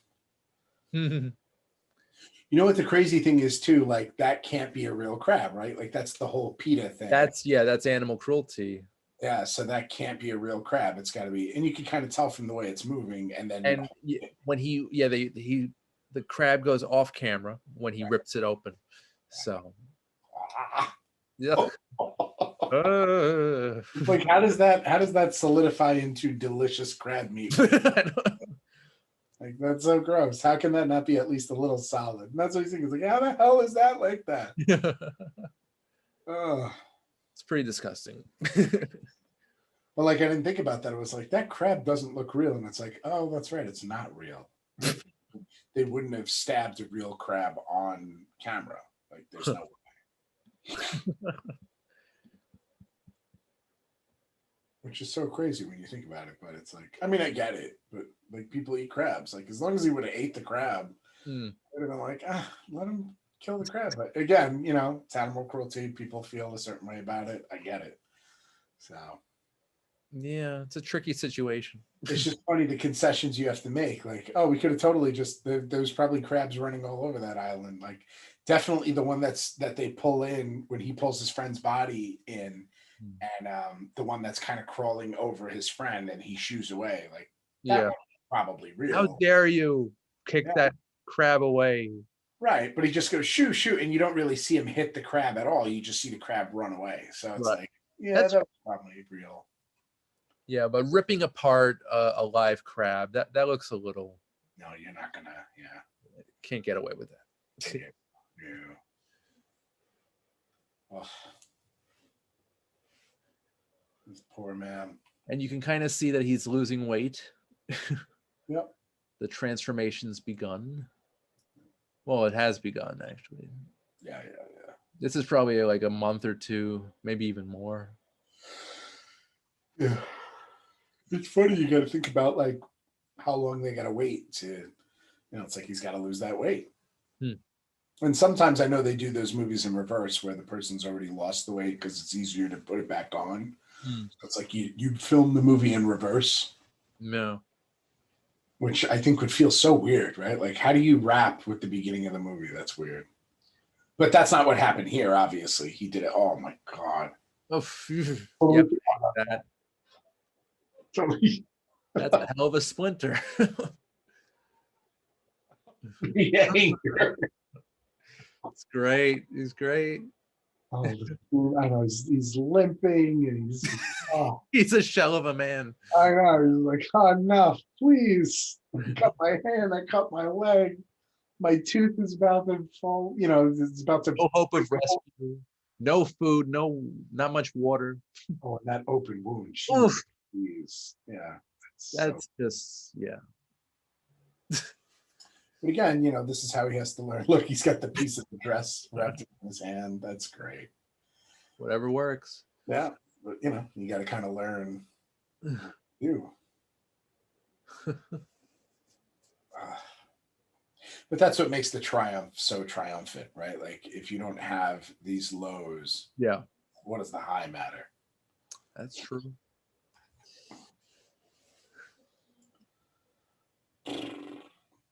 This is it. It's a monumental moment. Hmm. I mean, who doesn't know what that is? You see a volleyball with a face on it. It's Wilson. Everybody knows that's the key to an iconic film, right? You have to have an iconic symbol. Now I'll tell you, Wilson was actually nominated for a few awards. So at the 2001 Critics' Choice Awards, Wilson won for Best Movie Inanimate Object. He also was nominated at the MTV Movie and TV Awards at Best On-Screen Duo or Team in a Movie, Hanks and Wilson.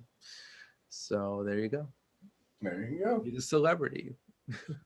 Pretty much.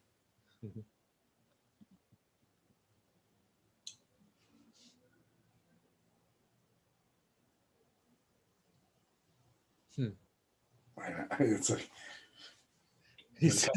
let the moment land. It's something because it's going to be so monumental as you move forward. I love the face too. It's so innocent. Yeah. Such a likable character. Yeah. What do you want from me? I'm a volleyball with a bloodstained face. I don't know how they came up with that. I did not really find much about that. I mean, it's a cool idea that his hand was bleeding and he grabbed the ball and that becomes the face. Like that's pretty cool. But yeah, since he's technically like he has the genetic material of of Chuck Nolan. Yeah. So it's basically sort of like a relative now. If you think about it. It's a great line. You wouldn't happen to have a match.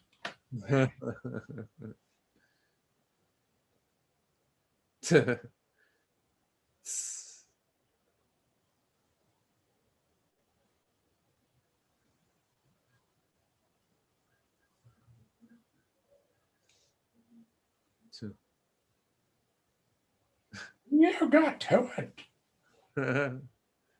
The air got to it. It's like he's yelling at him, or I don't know. Like, can you believe that? Isn't that ridiculous? The air got to it. What was I thinking? I need to dig this thing in the ground. But it's cool to see, how he just continues to realize his mistakes and fix and just. That's his personality. Yeah, and then again, as he fixes everything, eventually it gets to that point where he just realizes doesn't matter. I could just grab fish out of the water and eat them, and it is what it is, Cooking crab. By the way, he's super lucky to have found this super dry bush here. Do you have experience with making fire? In my backyard, sure. But I don't. I mean, like, I wasn't a Boy Scout or anything. This is great. Great. He's so happy to get burned and like. I got burned. That means I have a fire. I like when like he throws the next thing on it and the fire flies and like and he kind of gets burned a little bit by it too. Yeah. But he keeps going. Yeah.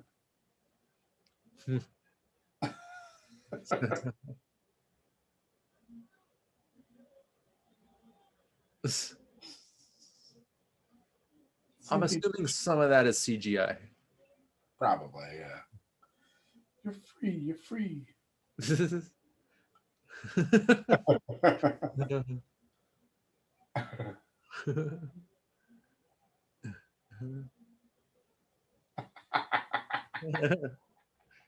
It's great.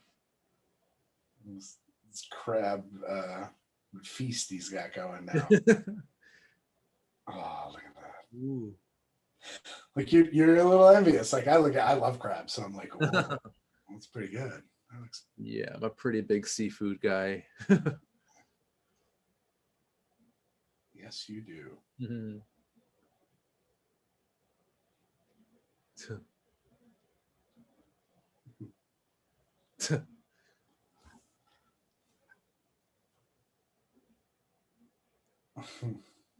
Now I'm hungry. Hey.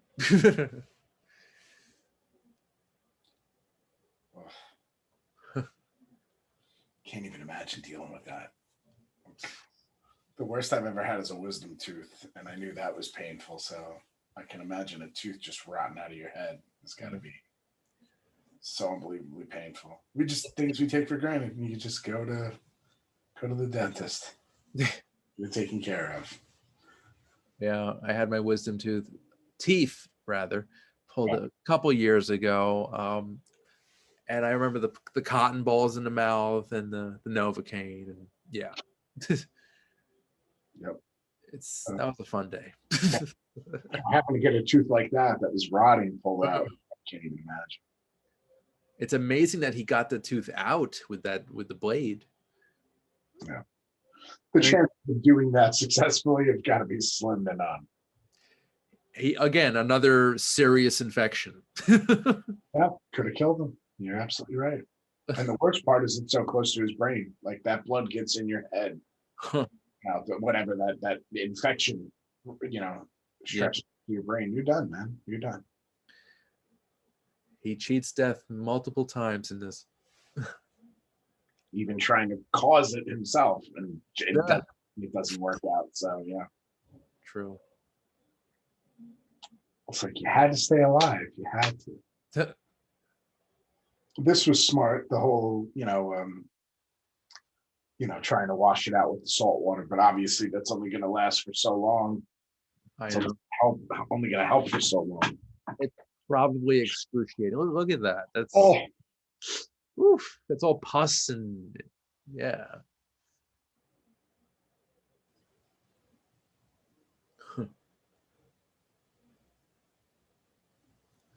I like this little makeshift apartment he's done.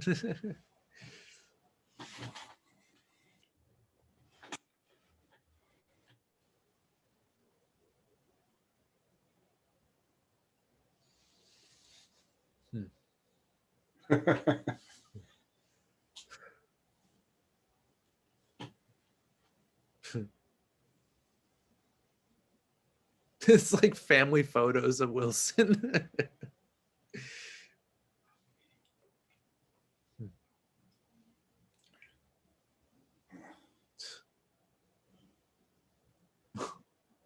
What was that, like seaweed or something?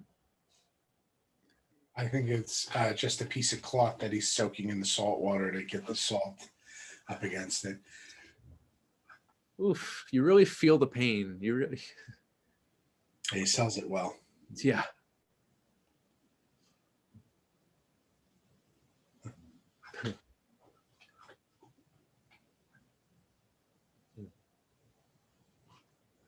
That's good.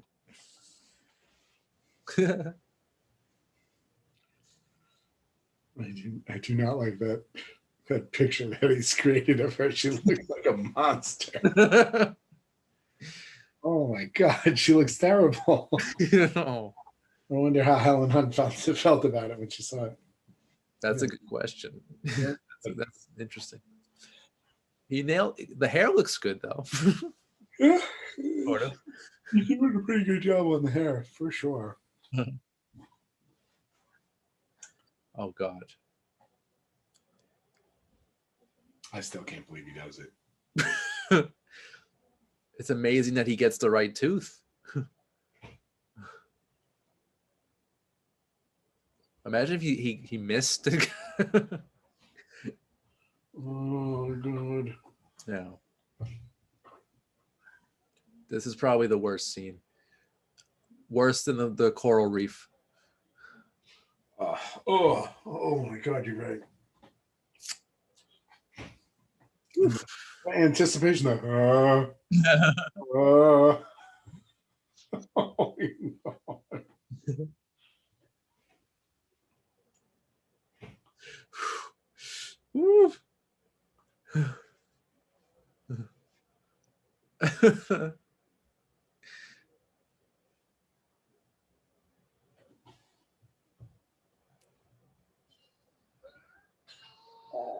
Oof. Looks like he got knocked out in a heavyweight bout. That's crazy. Yeah.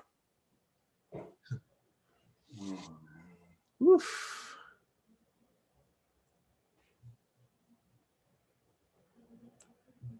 Nice transition.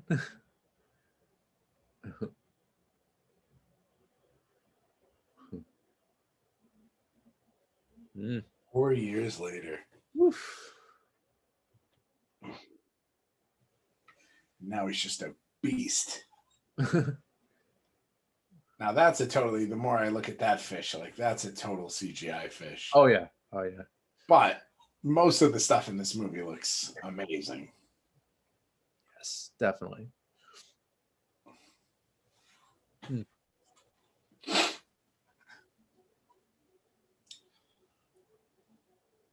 So I think he's about the same weight here as he was towards the end of Philadelphia. Oh boy. Or maybe Philadelphia he weighed less. I don't know. It's a They're good call. very thin. But just that stare Mm. and that that mindless eating, or it's just like just eating for survival, and not even no fire anymore. Like who cares? I'll eat this raw like sushi. Who cares? Which some of that you can, but that fish didn't look like very good fish to eat raw. Like I totally would have heated that thing up. But 4 years, Yeah. you probably don't even care anymore. You're just like you're very animalistic at this point. You're just eating to survive. I mean, yeah, it is like sushi. So Right. I don't think there's any harm. No, I don't think it was harm. I just you're just ripping the fish open and eating it like that. Yeah. I need somebody to prepare it nicely. Here is the calendar. Yeah. And I'm guessing those little orange lines are days. Right. It is interesting. I like the look of it. I like it. It's probably very functional. Space saving. The videos and fish. VHS. Lost medium. Still have so many of them that I just do you part with. Yeah. I think I mentioned this in another show that I a couple years ago went to a Salvation Army, and they had a huge collection of VHSs, like a penny a piece or something ridiculous. And I scored big time that day. I bet. It was cool. We've kept like the ones that the ones that like I can't part with. Like, Yep. It was like maybe one of the anniversary releases of Wizard of Oz that I have on VHS. That's like a couple. Does that come with like a little book that's attached to the cover? Yeah. I think I have that. I used to have that. I might still have it somewhere, but yeah.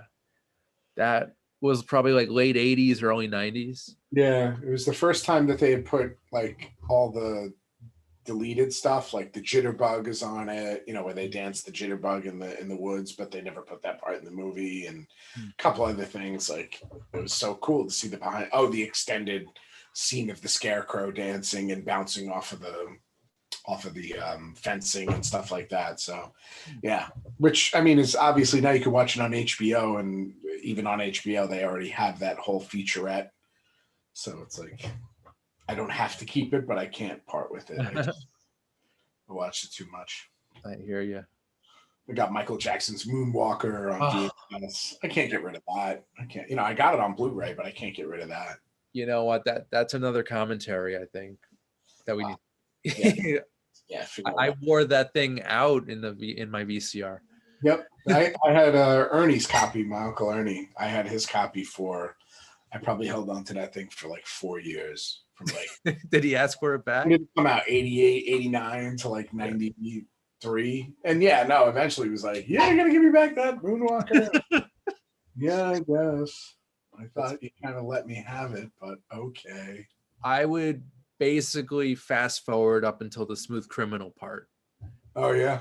Because I love that segment. The Joe Pesci. Oh, yeah. No, Frankie Ladeo. Frankie Ladeo. So good. That was great. They always spell my name wrong. It was so funny. It was before he was anybody, Yeah. Not that he was nobody, but I mean, it was before he's, Goodfellas and all of that, before he does Goodfellas, before he does Casino, Yeah. He, I think the only thing he was most notable for before that was Raging Bull. Yeah. Oh, yeah. He was totally notable for it. But I mean, like, nobody looked at him and said, oh, yeah, that's Joe Pesci, the gangster. And then he plays this drug dealing, like worldwide known drug dealer. He's injecting children with heroin. Heroin. It's like the worst thing imaginable. And they never say what it is, but heroin, right? Like, come on. I mean, it's a good anti-drug commercial, like, message, but it is terrifying. It is absolutely terrifying.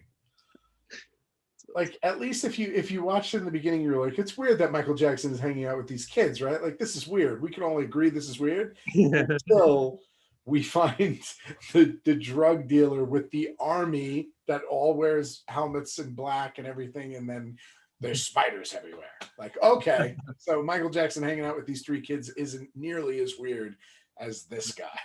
Did you ever play the Sega Genesis game? Yeah, I had it. Good. Yeah. Or Moonwalker.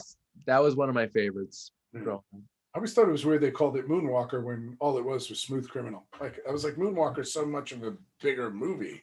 Yeah. There's like 4 other videos in it, and there's all these retrospectives and things like that. But it would have been interesting if they incorporated some of the other segments, like the Speed Demon segment with the claymation. My so good. I love that more than the Smooth Criminal part. Oh, really? Interesting. Yeah. Like the director, when the director turns into like a lizard yelling at Michael Jackson. Was he he didn't turn into like Spielberg? He was Spielberg to begin with, and then he turns into a lizard. Like, it's angry. He's yelling, like, you sent me Michael Jackson. He turns into a lizard. Oh, it's so good. So good. Yes. Oh, and here we have the loincloth. Yeah. I was always curious how he made it. So obviously he took parts of his pants and maybe he incorporated some of the dress there. I don't know. Yeah. I don't know. But there's a costume designer who's responsible for that. So I'm curious. This axe. It's so cool, man. That'd be a good prop to own. This is the axe he uses in Castaway. Like, yeah, it looks like a skate tied to a stick. That's what it is, man. Nice. Oh, we have time. I love the conversation he's having with. I know. It's like, yeah, of course, I'm talking to a volleyball. It makes sense. And narrate.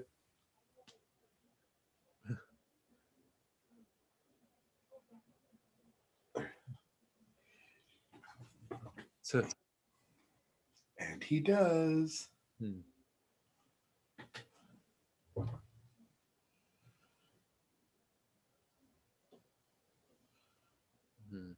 I'm glad you never actually see the part where he tries to kill himself. Like, yeah. Like it's good that it's just a foreshadowing, or not a foreshadowing, but It would have been a little heavy. Yeah. A little shit. This movie was depressing enough as it was. Yeah.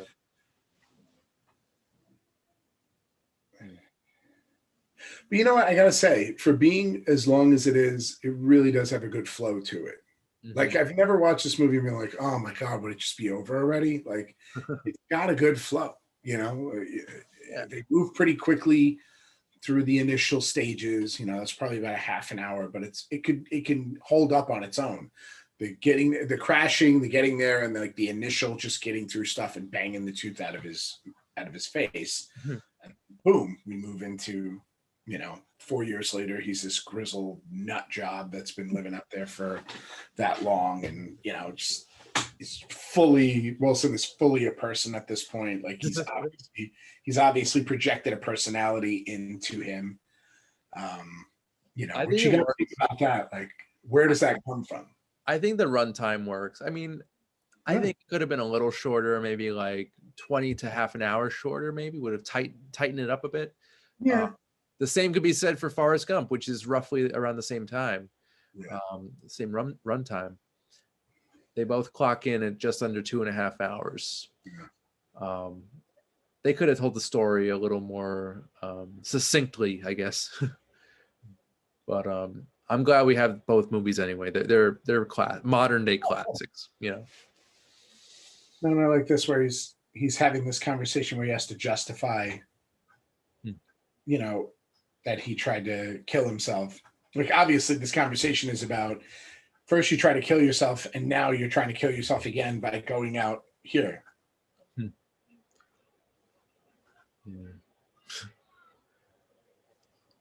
Yeah, he's lost it. he's cracking up.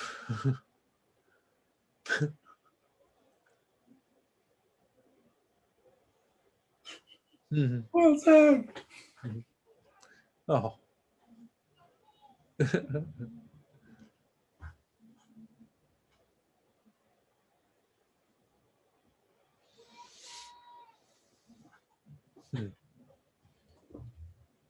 Oh yeah, Hanks basically wanted to do like a Robinson Crusoe, more serious Gilligan's Island type of scenario, and he got his wish. I'd say he nailed that pig.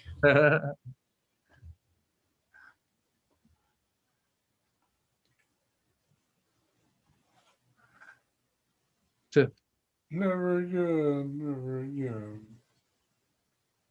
Oh, yes. Using his own blood, another infection. He's got to clean him up, right? He's got to bring him back to life. Got to revitalize his buddy. And I love how he's like, it's this abusive, you know, I know you. Like, it's all about this. Love is coming back. He's so happy. Yeah. He's trying to be it's so weird. We okay? Yeah, no, we're totally okay. You threw me out of a cave. The ocean where I could have, you know, floated away and been for forever. No, we're not okay. I guess.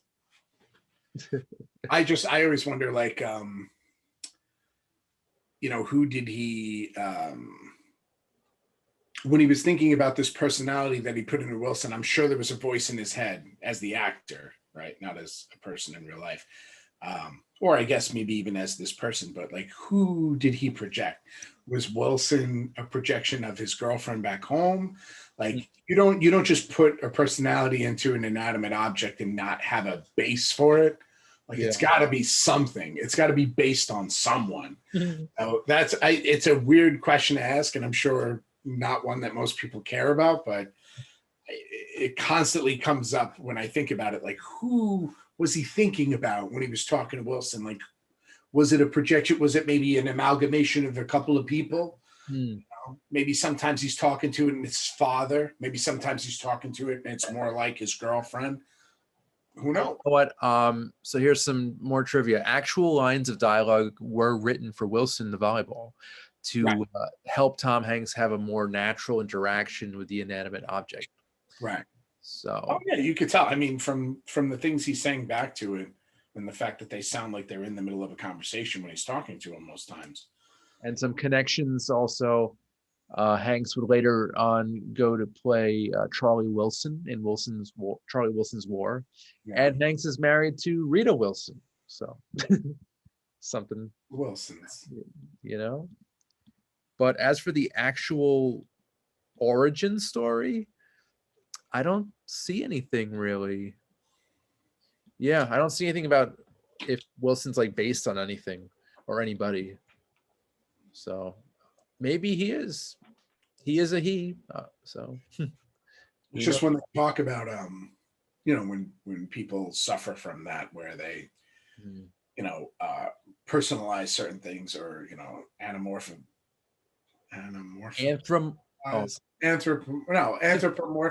yeah. Where they is it anthropomorphize or it doesn't matter. Either way, when you put the personality of a person into an animal or an inanimate object or something like that, usually it's got some sort of basis, you know, like it's an unrequited thing, you know, maybe it's you're hung up with something, you know, something from your past, some person from your past, and you start to kind of materialize those issues into this thing, and it doesn't become that person, but it, you know, it's got a connection to a person. Yeah. Feelings of regret, feelings of loss, remorse, things like that. So probably a concoction of the screenwriter. Yeah. Maybe Zemeckis had something to do with it as well. Maybe something that they left behind or something like that. Yeah. But he's like, if Wilson were like a actual living thing, I would think it'd be like a kid, or like, you know, like a simple guy, just, you know, innocent, very innocent. Right. Something that he actually feels like he has to take care of, for sure. Right. Someone like very pure in heart. Just a buddy. Yeah. I feel like it's also the kind of thing where, you know, he has a responsibility to him. Like, it's almost like he's not saving himself, he has to save Wilson, but really it's about saving himself, obviously. It gives him more of a purpose in this adventure. Motivation, for sure, sure.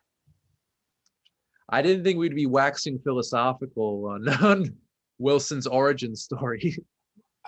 I don't know how you can't, man. I feel like there's too much there. It's too much to unpack. You know, I think it would have been an amazing thing if they did like a spin-off series, just Wilson, you know. Yeah. Have a ball with Wilson. Have a ball with Wilson. Yeah. All of a sudden it becomes like a buddy thing. Like yeah. That would you're tell me people won't watch that. I would totally watch. It would be a very strange turn, but I would totally like, all right, Zemeckis, I'm in. Let's see what you got. He'll produce. Yeah, it's a reimagining, you know. Yeah. It's like kind of how they have that Star Trek, that cartoon now, that Star Trek Lower Level. Oh yeah, Lower Decks or something. Lower Decks, yeah. Like, how is it? Have you seen it? I haven't seen it. I haven't seen it yet. No, I definitely want to watch it. No, I just haven't gotten around to it. But the fact that they were like, no, we're going to take a show that's been pretty serious most of the time. Like, it's not a comedy at all. Yeah. Like, especially even the original one, even though it comes off very campy, it's here's where the music kicks in. This is the first instance you hear the score in the movie. And it's a highly recognizable score. Like, when you hear it, you know it's this. Yep. And it's very simple. Very simple and dramatic and just sad but heartwarming at the same time. It's really beautiful. It's kind of similar to some of the dramatic score from Forrest Gump as well. Yeah. Like the scenes of him and Jenny, you know, similar to this. About that fading away of the island. Yeah. the security that you didn't know you needed until Mm. you left it, you know? For 4 years, that was his home, and Yeah. yeah, that always gets me too. Yeah. It's different, you know? It's like, because you think about it, you're like, prisoners don't live in jail for 4 years and then they're like, man, I miss jail, right? Like, obviously certain things get baked into your head, and it's hard to think about those things now that you're out. Not that I've ever been in prison, so I don't have a good understanding of it, but that's what I would imagine. Yeah. And talking to people who've been in prison before, it's like, no, like, you don't ever miss it, but there's aspects that you look back on and you go, wow, but this is, it might have felt like a prison because you couldn't get away from it, but nobody was holding him there, and this wasn't something that was done out of malice. It was it was a mistake, something that happened and the plane went down. He was lucky enough to be the only one that actually survived.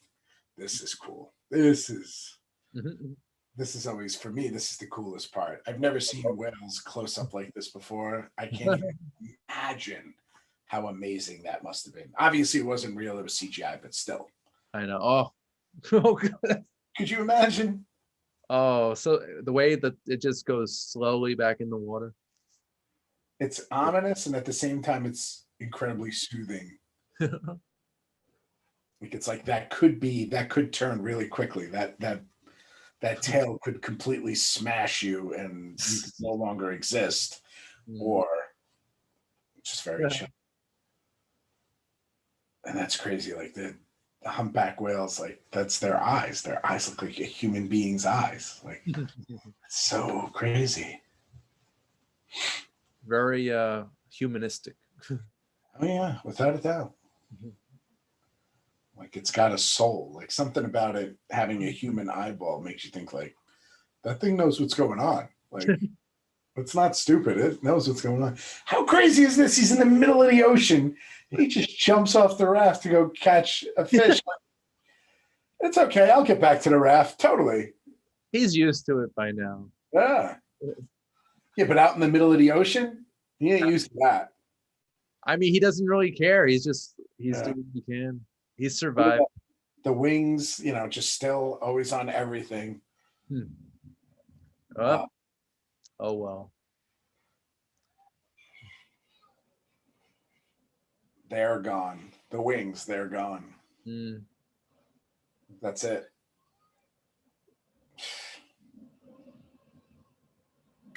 Why? Amazing. Oh. Those waves I would think they would have ripped the raft to pieces, but being that it's so small and so flat, and kind of was able to go with things, like, that's where the smaller the craft is, the better it holds together, I guess. Yeah. I've never been on a raft in the middle of the ocean during a storm, so I don't know, but I would imagine that maybe that had something to do with it. Oh. And he must have tied the tape and the string, like, really, really tightly to make it work. Yeah, it's insane. Yeah. But having all that space in between really helps out too.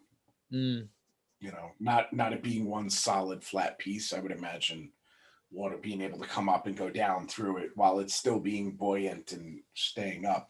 Yeah. This is cool too. I always love how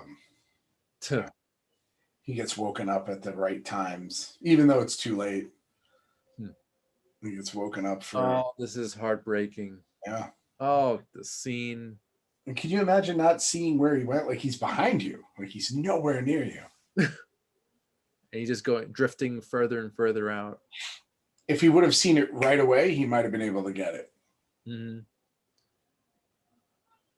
Look around. Look behind you. That's all you screaming in the theater, right? Hey, turn around. He's behind you. He's right there. He's too far. He's just too far at this point. And he's exhausted. Right. He does not want to be swimming right now. It's so crazy. The camera angles make you think he's closer than he is, but he's so not. It's like, oh no, you could get to him. You can. No, you can't. He's gone. Too far. As soon as he was 20 feet away, he was too far away. Like that was it.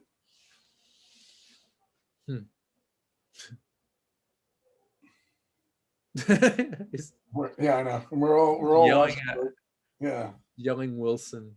Like the whole time I'm watching it, I'm like, you should be backpedaling, man. You shouldn't be swimming forward. You should be on your back and you should just be kicking your legs. That would have been your best chance because you could just float when you get tired. Like the way he's doing it is completely counterproductive, but he's not thinking about that. He's just thinking about getting Wilson back. Oh, God. Oh, and that's so ominous, too. He loses. And there comes the music. Once the music kicks in, you know it's over. That's it. I definitely cried in the theater during this scene. Oh yeah, for sure. There's no way I didn't cry the first couple of times I saw this. There's like, there's certain movies that you just remember that you cried about. Titanic was another one. Yeah. And we going back to T2, when Arnold he goes into the molten lava. Well, yep. That, man. That was Waterworks.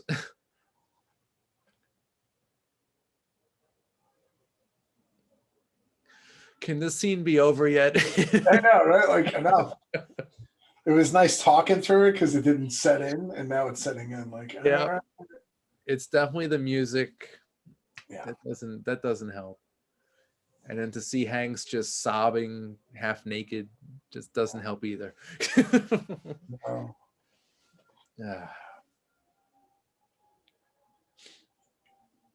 Oh. Like that's heartbreaking crying. Like I don't know how you even fake that. He had to tap into something. Like as an actor, you definitely have to tap into something. Agreed. No way he didn't.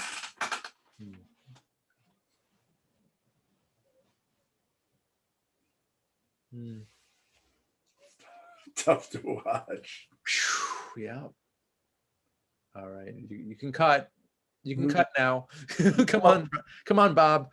You nailed it. Got it. It's good. Yeah.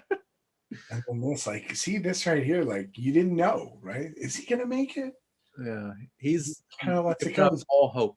Yeah, what's the point? I got no more strength. I can't even fish. I'm so tired. Like, and then out of nowhere, friggin' whales. There's definitely something to that those animals know when something's in desperation. Like, there's no way they don't. Interesting. I mean, yeah, certain sea creatures are like really highly intelligent. Yeah. Actually, I'm going to be reviewing a documentary that came out recently on Netflix, My Octopus Teacher. Oh yeah, you were telling me about that. Yeah, and this octopus, man, it acts like a human. Yeah. It's crazy. This wildlife under the water is like they're really evolved. That should have no connection, but it does. Yeah. So marine biology must be a fascinating field. It's one of those things that we all like want to do, but you don't know how to get into it, and you got to be super duper smart to do it. Yeah. It's like, no, I just want to hang out in the water and see animals. Like, no, there's way more to it than that. Right. I just want to feed fish. Yeah, can I do that as a job? Yeah, you can. You go work at a pet shop. You want. Nobody's even going to let you work at a SeaWorld just being like, I want to feed fish. Okay. These things are crazy. These oh yeah, isn't that the same ship from Captain Phillips? Or I know, right? It looks what? Like pretty much. I mean, like a smaller version. Yeah. No, I think it might be the same one. This is cool. The sweeping shot where it looks like kind of ascending up. It's really good. And then the first name he says is Kelly. Like that's all this was about. Obviously, it was. And then back to the alarm segues into the phone ringing. I love it.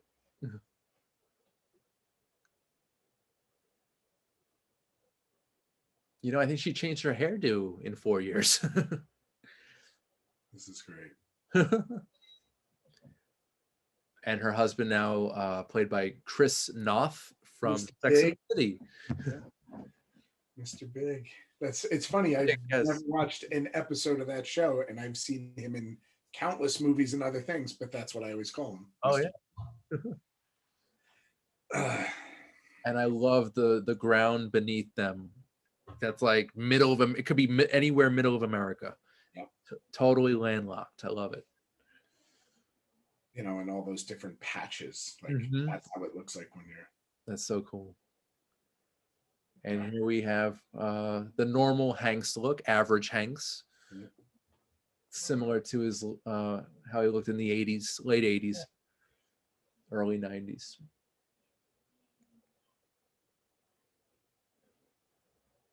So crazy. It's like, let's get right into it.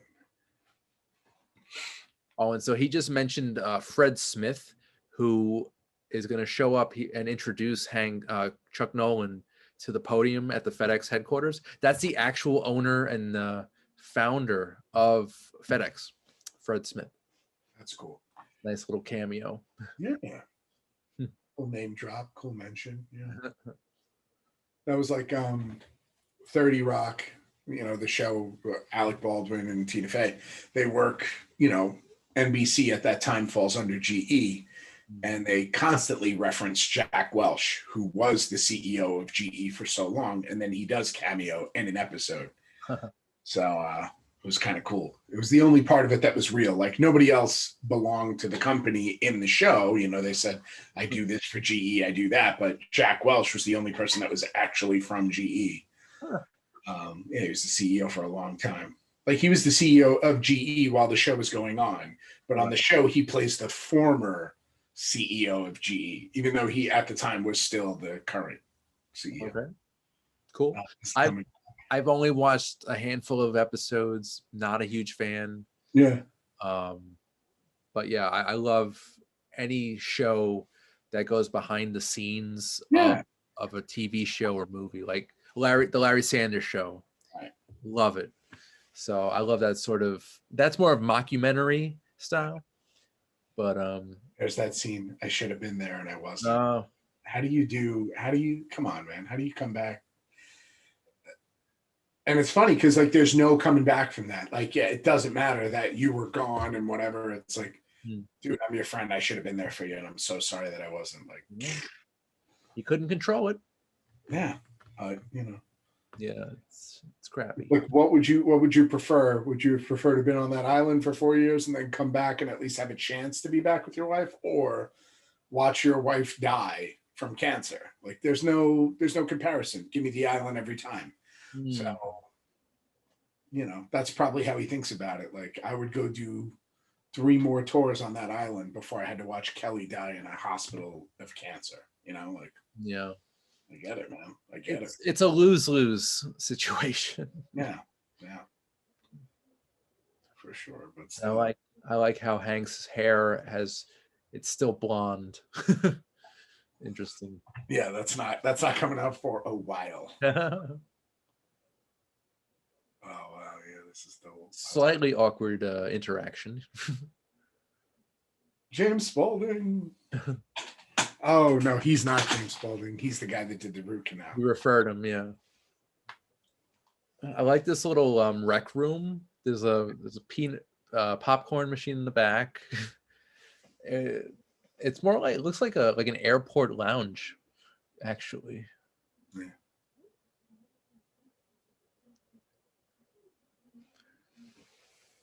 So his best friend's wife has passed on. He's lost the love of his life. Yeah. You know, he's lost 4 years of his life. You know, it's just very, very hard to imagine. But Hanks pulls it off. It's very hard not to look at this guy like a bad guy, but he's not a bad guy. Like, he didn't do anything wrong. I mean, you know, what was she supposed to wait 4 years? Like, she had to move on.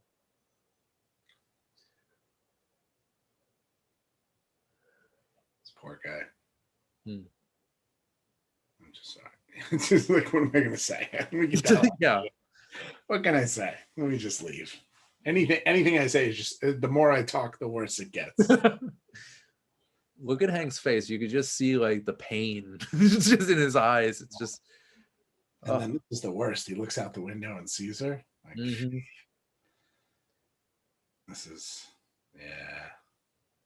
It's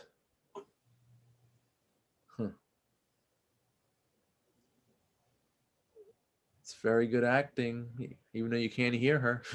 Yeah, she's killing it. She's killing it.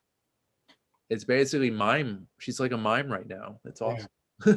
And you're thinking like he's trying to talk her out of it, but it's more like she's like, I feel like I have to, but I just don't know what to say to him. It's like, don't do it, because it's going to be horrible. Give it some time.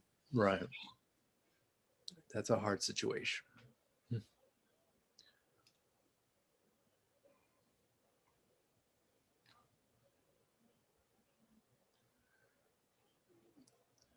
And all these people overwhelming him with like business talk.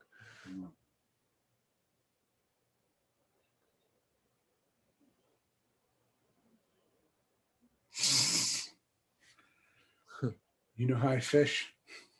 Oh, and that actress, the lady who was talking to him, she had like a purplish blue dress. Yeah. I believe she was in a few episodes of Fresh Prince of Bel-Air as one of Will's aunts. Probably. I just recognized her. Yeah, I'm pretty sure that was her. That's funny. Oh.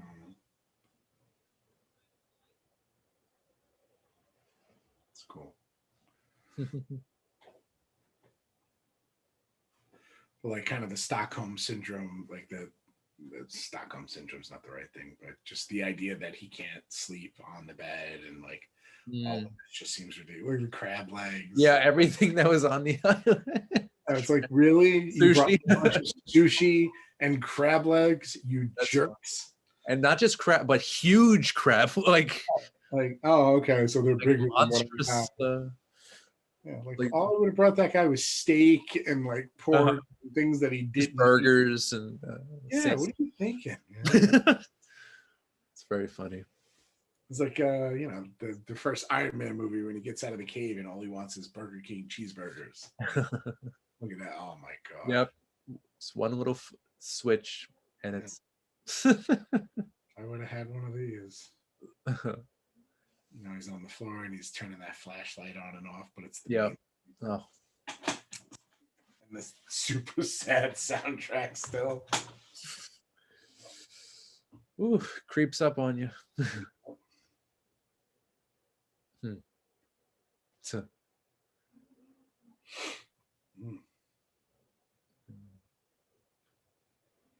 It's not fair. It's just not fair.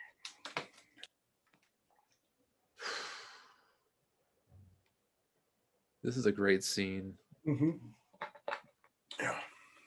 Trying to reconnect with Kelly, but she's got obligations. Yeah, she's got a kid. She's got a husband. Yeah. It's a very sad scene.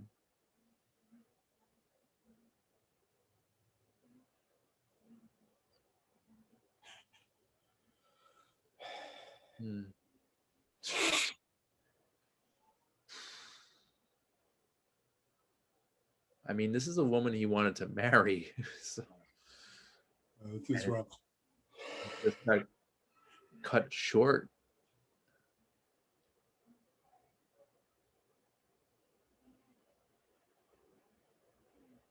I remember this scene was actually part of the scene when it was in the trailer, and they were using the score from Braveheart, and it just fits so well. It was like this very romantic and bittersweet theme, and you see Hanks and Helen Hunt just like reunited. It was just a really beautiful trailer. Yeah, I'm a big score guy, you know that. I know. It's enough people don't realize that they just don't realize it. Like you don't realize what you pay attention to so much, like iconic movies, but even in movies that aren't so iconic, when the score nails it, it nails it. You know, like sometimes that'll make the movie. Yeah, especially with Zemeckis films. You know, Back to the Future has a phenomenal score, great theme. Yeah. Same can be said for Forrest Gump and Castaway. For sure.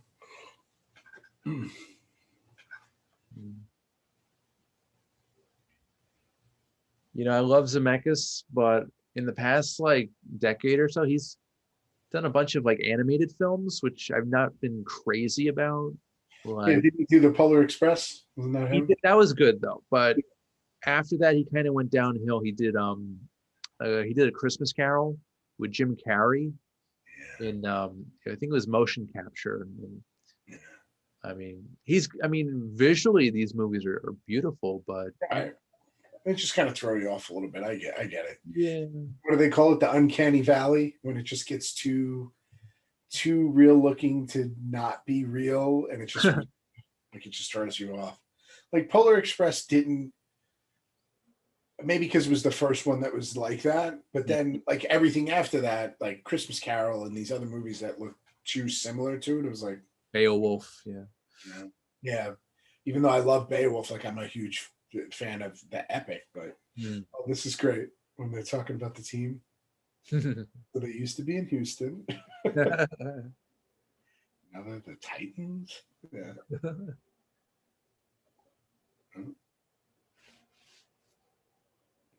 Oh, this is great.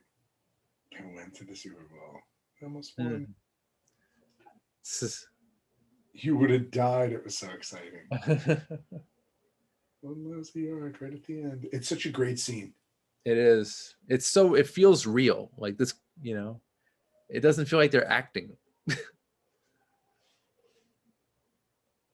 I would love to see them do another movie. I think it would be cool, right? Yeah. They've got fantastic chemistry.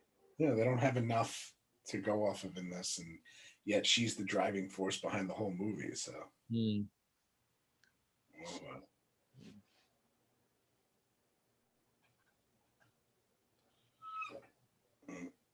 Yeah, this is rough. Yeah.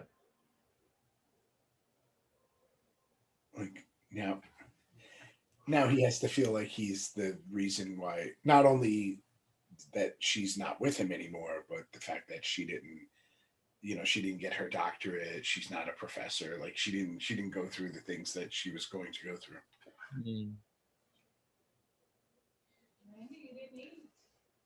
That's how you do it right there. Came here to give you this.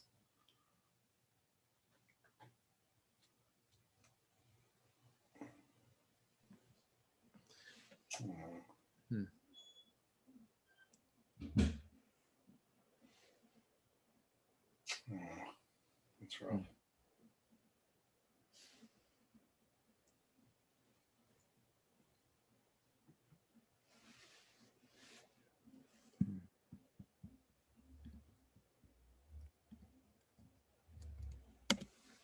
This is crazy.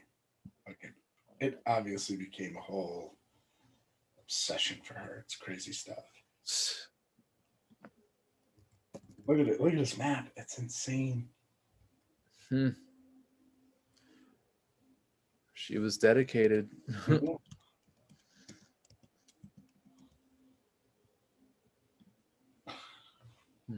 Now I'm just getting like too in there. Like, oh man. And you just keep thinking like everything she's saying, like he's not, none of that's registering. He's just like, I can't believe I'm with you again. I can't believe I'm here with you.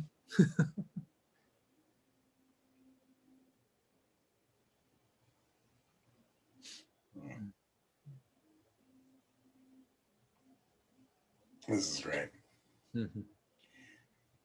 I always wanted a Jeep Cherokee, just a regular Jeep Cherokee. So when she kept the Jeep Cherokee for him, and it's cherry, like it looked like, obviously she's kept it in this garage. It looks fantastic. You kept our car. Yeah, you kept our car. Yeah, isn't that Tom Hanks like cadence? You know, that's awesome. I mean, obviously it's super sad. She's got to like pull the car seat out of the back. It's just But you know.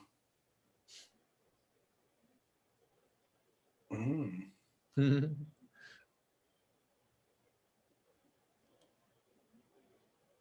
It's yours. Can you imagine? I mean, like, not like he couldn't have afforded my taxi's gone. Not like he couldn't afford to buy a car now. I'm sure like FedEx is hooking him up. Like I'm sure there's a huge not a lawsuit, like a settlement. They're gonna Yeah. Is settlement. that the insurance company with with FedEx then? Yeah. I would imagine. Yeah, I would Big imagine. nice chunk. Yeah. But I always wanted a Cherokee. Never got one. Oh, never too late. No, it's not. I mean, they don't make them anymore, so I'd have Oh. to find one used, and it's hard to find one like that in good shape. My neighbor 2 houses down has that same one, like a 94, 96, somewhere around there, and he keeps that thing in tip-top shape. It looks really durable, very sturdy. Oh yeah, they are. They're stout vehicles. They're not very fast. Mm. They're not going to get you places really quickly. They don't have a whole lot of pickup, but they're rugged. They're good vehicles. You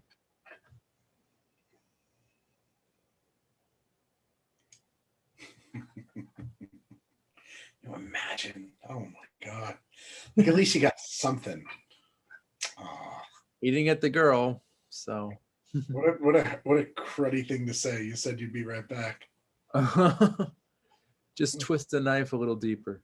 I'm so sorry. Me too. It's like, yeah, what do you say, man? Oh, that's sweet. I feel like the husband, like, you just gotta let her have her closure, man. Like, I don't know what I would be able to say at that point. You kissed that guy? Yeah, the guy that almost died and was gone 4 years ago. For 4 years on an island. The only thing that brought him back was me. Yeah, I kissed that guy. Like, okay. I don't think I'd be able to say listen, do what you got to do, get your closure, and then Yeah. Like, please don't go sleep with him. We are married, but like you got to have some sort of closure. So like this moment here is nice, and I feel like it's a good send off because they're both in the same boat. Like obviously she loves her husband, but not going to be the same as what this was. Like he left her with an engagement ring. Yeah. Like it's a weird situation. I can't even imagine being in that kind of. I've always seen this scene though and been like, this haircut was not good for her because she's got a pretty big forehead. And it just over accentuates her forehead. I was like, why did they do that? Like, put the hair down a little bit. It doesn't look good. I didn't even realize that. Oh yeah, I realized it every time because she's always had like bangs. She's always had hair sweeping in front of her face. That's been the look for I don't know how many years, and it's always worked for her. And it's because I think she looked pretty good in Twister. Oh yeah. She was really good. I think she's a very pretty woman. She's just got a big forehead. Like Rihanna or Jennifer Garner. Yeah, it just happens. Oh, that's rough. That's for sure. The only thing that kept me alive out there. Beautiful. It is. It's as sad as it is it's still a beautiful thing, and he now gets to move on with his life, and she can move back on with hers, and at least they got to wrap it up. Yes. Closure is an important thing. Yeah. And the scene coming up of him speaking with his friend about how he lost Kelly, but he was so grateful that she was with him on the island. Yeah. I performed that monologue in an acting class in college. Okay. Yeah, because I don't know, it just really it resonated with me. It was just a really great monologue, and I just had to recreate it. And it's awesome. Hanks just crushes it in that moment. He always does. Yeah. Just not in Cloud Atlas.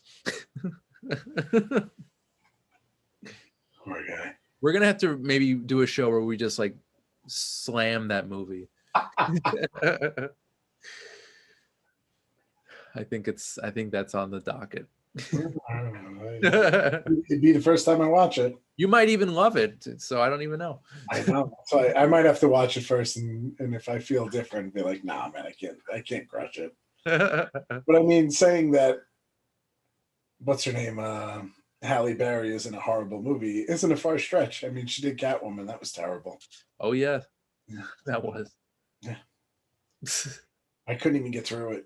I remember when I was watching, I was like, what is this? This is the worst thing I've ever seen. I was like, is this a sequel to Batman Returns? No. Thank God it Definitely was. not.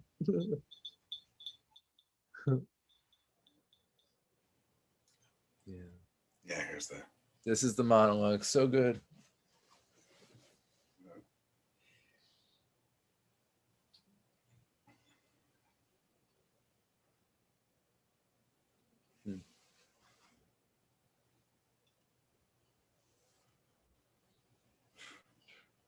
Trying to think of other Hanks dramas that are noteworthy.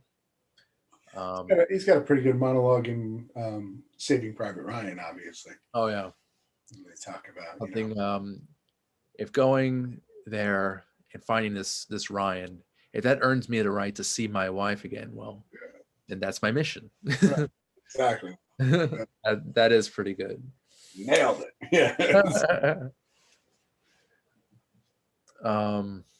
What else? So obviously Philadelphia. Greyhound wasn't a great movie, but I'm glad we reviewed it together. It's decent. It definitely, it had for what it was. I wouldn't look at it and go, it was a great Tom Hanks movie. I thought it was a great war movie. Yeah. But again, if you're not into that, if that's not like your cup of tea, then it's like people who don't like Westerns. Like, I love Westerns. I love a good Western. But if you're not into Westerns, you're never going to look at one and be like, that was something, like things like Django and stuff like that are kind of outliers, or, even like Kill Bill, which is pretty much a Western, but, not. Well, speaking of Westerns, did we talk about News of the World together? Mm-mm. Okay, because that was a Western with Hanks. Technically, his first Western, if you count Toy Story, which he played a cowboy, but News of the World was his last film. Very good performance, very interesting story. Basically, protecting this young girl who comes his way. Kind of like a True Grit story. Yeah, it was very. It felt like True Grit. If you could compare it to another movie, it would be that. But I recommend it. I'll give it a watch. I've been meaning to get around to it. When we talked about it, I was like, it looks interesting, and I'll give anything with Hanks a try. Give it a shot. Good. Even though I haven't gotten around to Cloud Atlas, I'll still give it a shot. I think I'm gonna try rewatching it because it's been a while since I've seen it. But yeah, we'll see. What I've heard visually, it's great. And I'm sure it is, but when I heard that combination, Halle Berry and Tom Hanks going through all these different, scenarios, it's like, sounds stupid. Like, it doesn't even sound good. I can't think of two actors that I would. They're not the worst pairing, but it's like, oh, that's the worst. When he says, "I lost her all over again." Oh. He's doing it, man. He's doing it. He's Tom Hanksing it up. But yeah, when I heard that combination, I was like, that's just a strange combination. There it is. So grateful she was with me on that island. And Wilson. I have to let her go. Did you see A Beautiful Day in the Neighborhood? Yeah. Oh, yeah. What'd you think? I thought it was excellent. I thought it was a really cool look at it too, because it's from, the reporter's point of view for most of it. So, like, I like that. Yeah. I like that it wasn't just a biography. It wasn't like a biopic like Forrest Gump. It was. Yeah, he was almost like a supporting character in a way. Right. You know? Yeah, and it's just Won't You Be My Neighbor? That's what it's called. Won't You Be My Neighbor? I know, it's always like, what is it? It's got to be one of the things that he says or the name of the show or whatever. No. Actually, I'm sorry to correct Still you. not. I'm still wrong. What is it? A Beautiful Day in the Neighborhood was the Tom Hanks movie. Oh, it was. Oh, But okay. Won't You Be My Neighbor was the name of a documentary that came out like a year before, I believe. About him and the dude. Yeah. About Yeah. the African American guy that he washes his feet on the show, and it's like that's like the big thing about it, about how his inclusivity and stuff like that. Yeah. It was That's basically about the show, how it started, and its right, legacy. right. No, I know. Yeah, it's not about that, but I mean, like they highlight that specific thing, and they say that was his moment to show people, like, no, this isn't an issue. This doesn't have to be an issue. We're making racism an issue, and it doesn't have to be. If I, the country's grandfather, uncle, whatever you want to call him, don't have an issue with this, then how could anybody, right? Like, like even KKK members love Mr. Rogers, right? Like you got, like everybody meets in the middle at Mr. Rogers. Like nobody hates him, right? So like whatever he says is okay has to be okay. So let the shit go, man. I know. Like, people are just so uptight. They have their own agenda. It's annoying. So it was a beautiful moment at a time where you needed something like that, and to hear his wife talk about that, how important it was for him to do that, was really cool. And Tom Hanks just he nails him. Like his temperament, you don't lose Tom Hanks in that one like you do in some other roles, but he's still excellent. Like I always know it's Tom Hanks when I'm watching that movie. Like I don't lose it and go, oh, he's Fred Rogers. Like, no, he's playing Fred Rogers, right? Certain things you kind of lose, like Forrest Gump, you lose Tom Hanks in that. But it's also the accent and stuff like that kind of helps as well. Yeah, this is great. Oh, so this actress, I always forget her name. I think it's Lana something. Yeah, she's been in some stuff. Yeah. Let's see here. She actually was a singer. She actually passed away. I don't know if you knew. Yeah, Laurie White. Oh wow. Yeah, she was like a country singer, actress, and I think she had cancer, some type of cancer, and basically, she was only 52, but I think she's just delightful in this short scene here. Oh. And the movie ends kind of ambiguously. You don't know, is he going to go after her? Is he going to go the other direction to whatever? But I hope I always like to look at it like it was a good send off. Mm-hmm. It's great because she's got the stupid wings on the back of the thing. Like, it's literally a sign. Yeah. But the way the movie ends, he's at a crossroads. Where is he going to go next? The world is his oyster, or crab. So he, it's a great, and you've got Silvestri's score, blaring in a good way. Yeah. It's very nice. That's good. It's good. And it's that crossroads. Mm-hmm. Again, the crossroads from the beginning of the film, but then, the literal crossroads.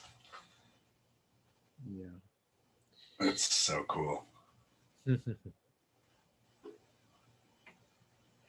Reminds me very much of where Amanda's from in Michigan. Just very flat, very wide, open spaces. Beautiful. You forget. Oh, really? Yeah, you think you got to have like a beach or you got to have mountains. Sometimes just seeing nothing but flat land for a while is a beautiful thing too. Where is that? What area? In Michigan? Or is it is Michigan? I know Detroit is obviously. Yeah, she's north of Detroit, not too far out of Detroit, like probably an hour north of Detroit, but into the farmland area, going further north from there. See, I love that. Up towards the thumb. Like if you're looking at Michigan and it looks like a hand, you're going up the thumb. Okay. I love that idea of just living on a farm, with sitting out on the porch with with an Arnold Palmer in your hand and rocking chair. I'm 80 years old deep down. I know, and have been for like the last 20 years, right? Yeah. Like, even though I'm so not, I have. You know, every Sunday we'll hang out on the porch. We'll hang, watch the sunset. It'd be nice. Yeah. No, dude, trust me, I've done it. It's great.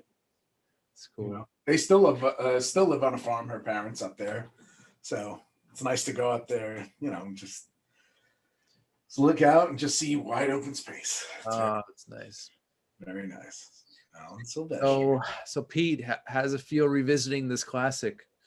It was nice. I mean, obviously, I've never done it like this before, where I've done commentary and talked about it the whole time. So that was a fun way to do it. Like, normally when you watch it, you just sit there and you kind of watch it. I will say most 99 out of 100 times I watch this by myself. So it's a movie that I like to watch by myself. So I'm not usually talking to anybody when I watch it, or even occupying the same space as someone when I'm watching it. So it was nice to watch it with someone else. Okay. Probably the first time in a long time, and it was nice to talk about it as well. So nice. It was great. I really enjoyed it. I knew I was going to enjoy it, but then once we got into it, I enjoyed it even more. So yeah. And you know what? At almost 2.5 hours, I think it went like pretty quick. It rolled along. I told you, man, it's got a good flow. Yes, could you have tightened it up a little bit? Sure, but I think it's got a good flow. If you had to tighten it up at the sake of maybe losing something emotionally, then I say no, leave it where it is. Yeah. And I'll tell you, more than 20 years later, it holds up. It's fantastic. Yeah. There's nothing really dated about it, Yeah. So, because the island, it's just the pager and the cell phone. That's pretty much it. But that's always par for the course, right? Like, shoot, you look at a movie from 10 years ago and you go, oh my God, that was the iPhone we used back then. Look at that thing; it's so small, and whatever. Like the weird things that you look at in movies 10, 15 years ago. But the good thing with the iPhone, I mean, obviously it has evolved. But the look of it has pretty much been the same for 10 years or so.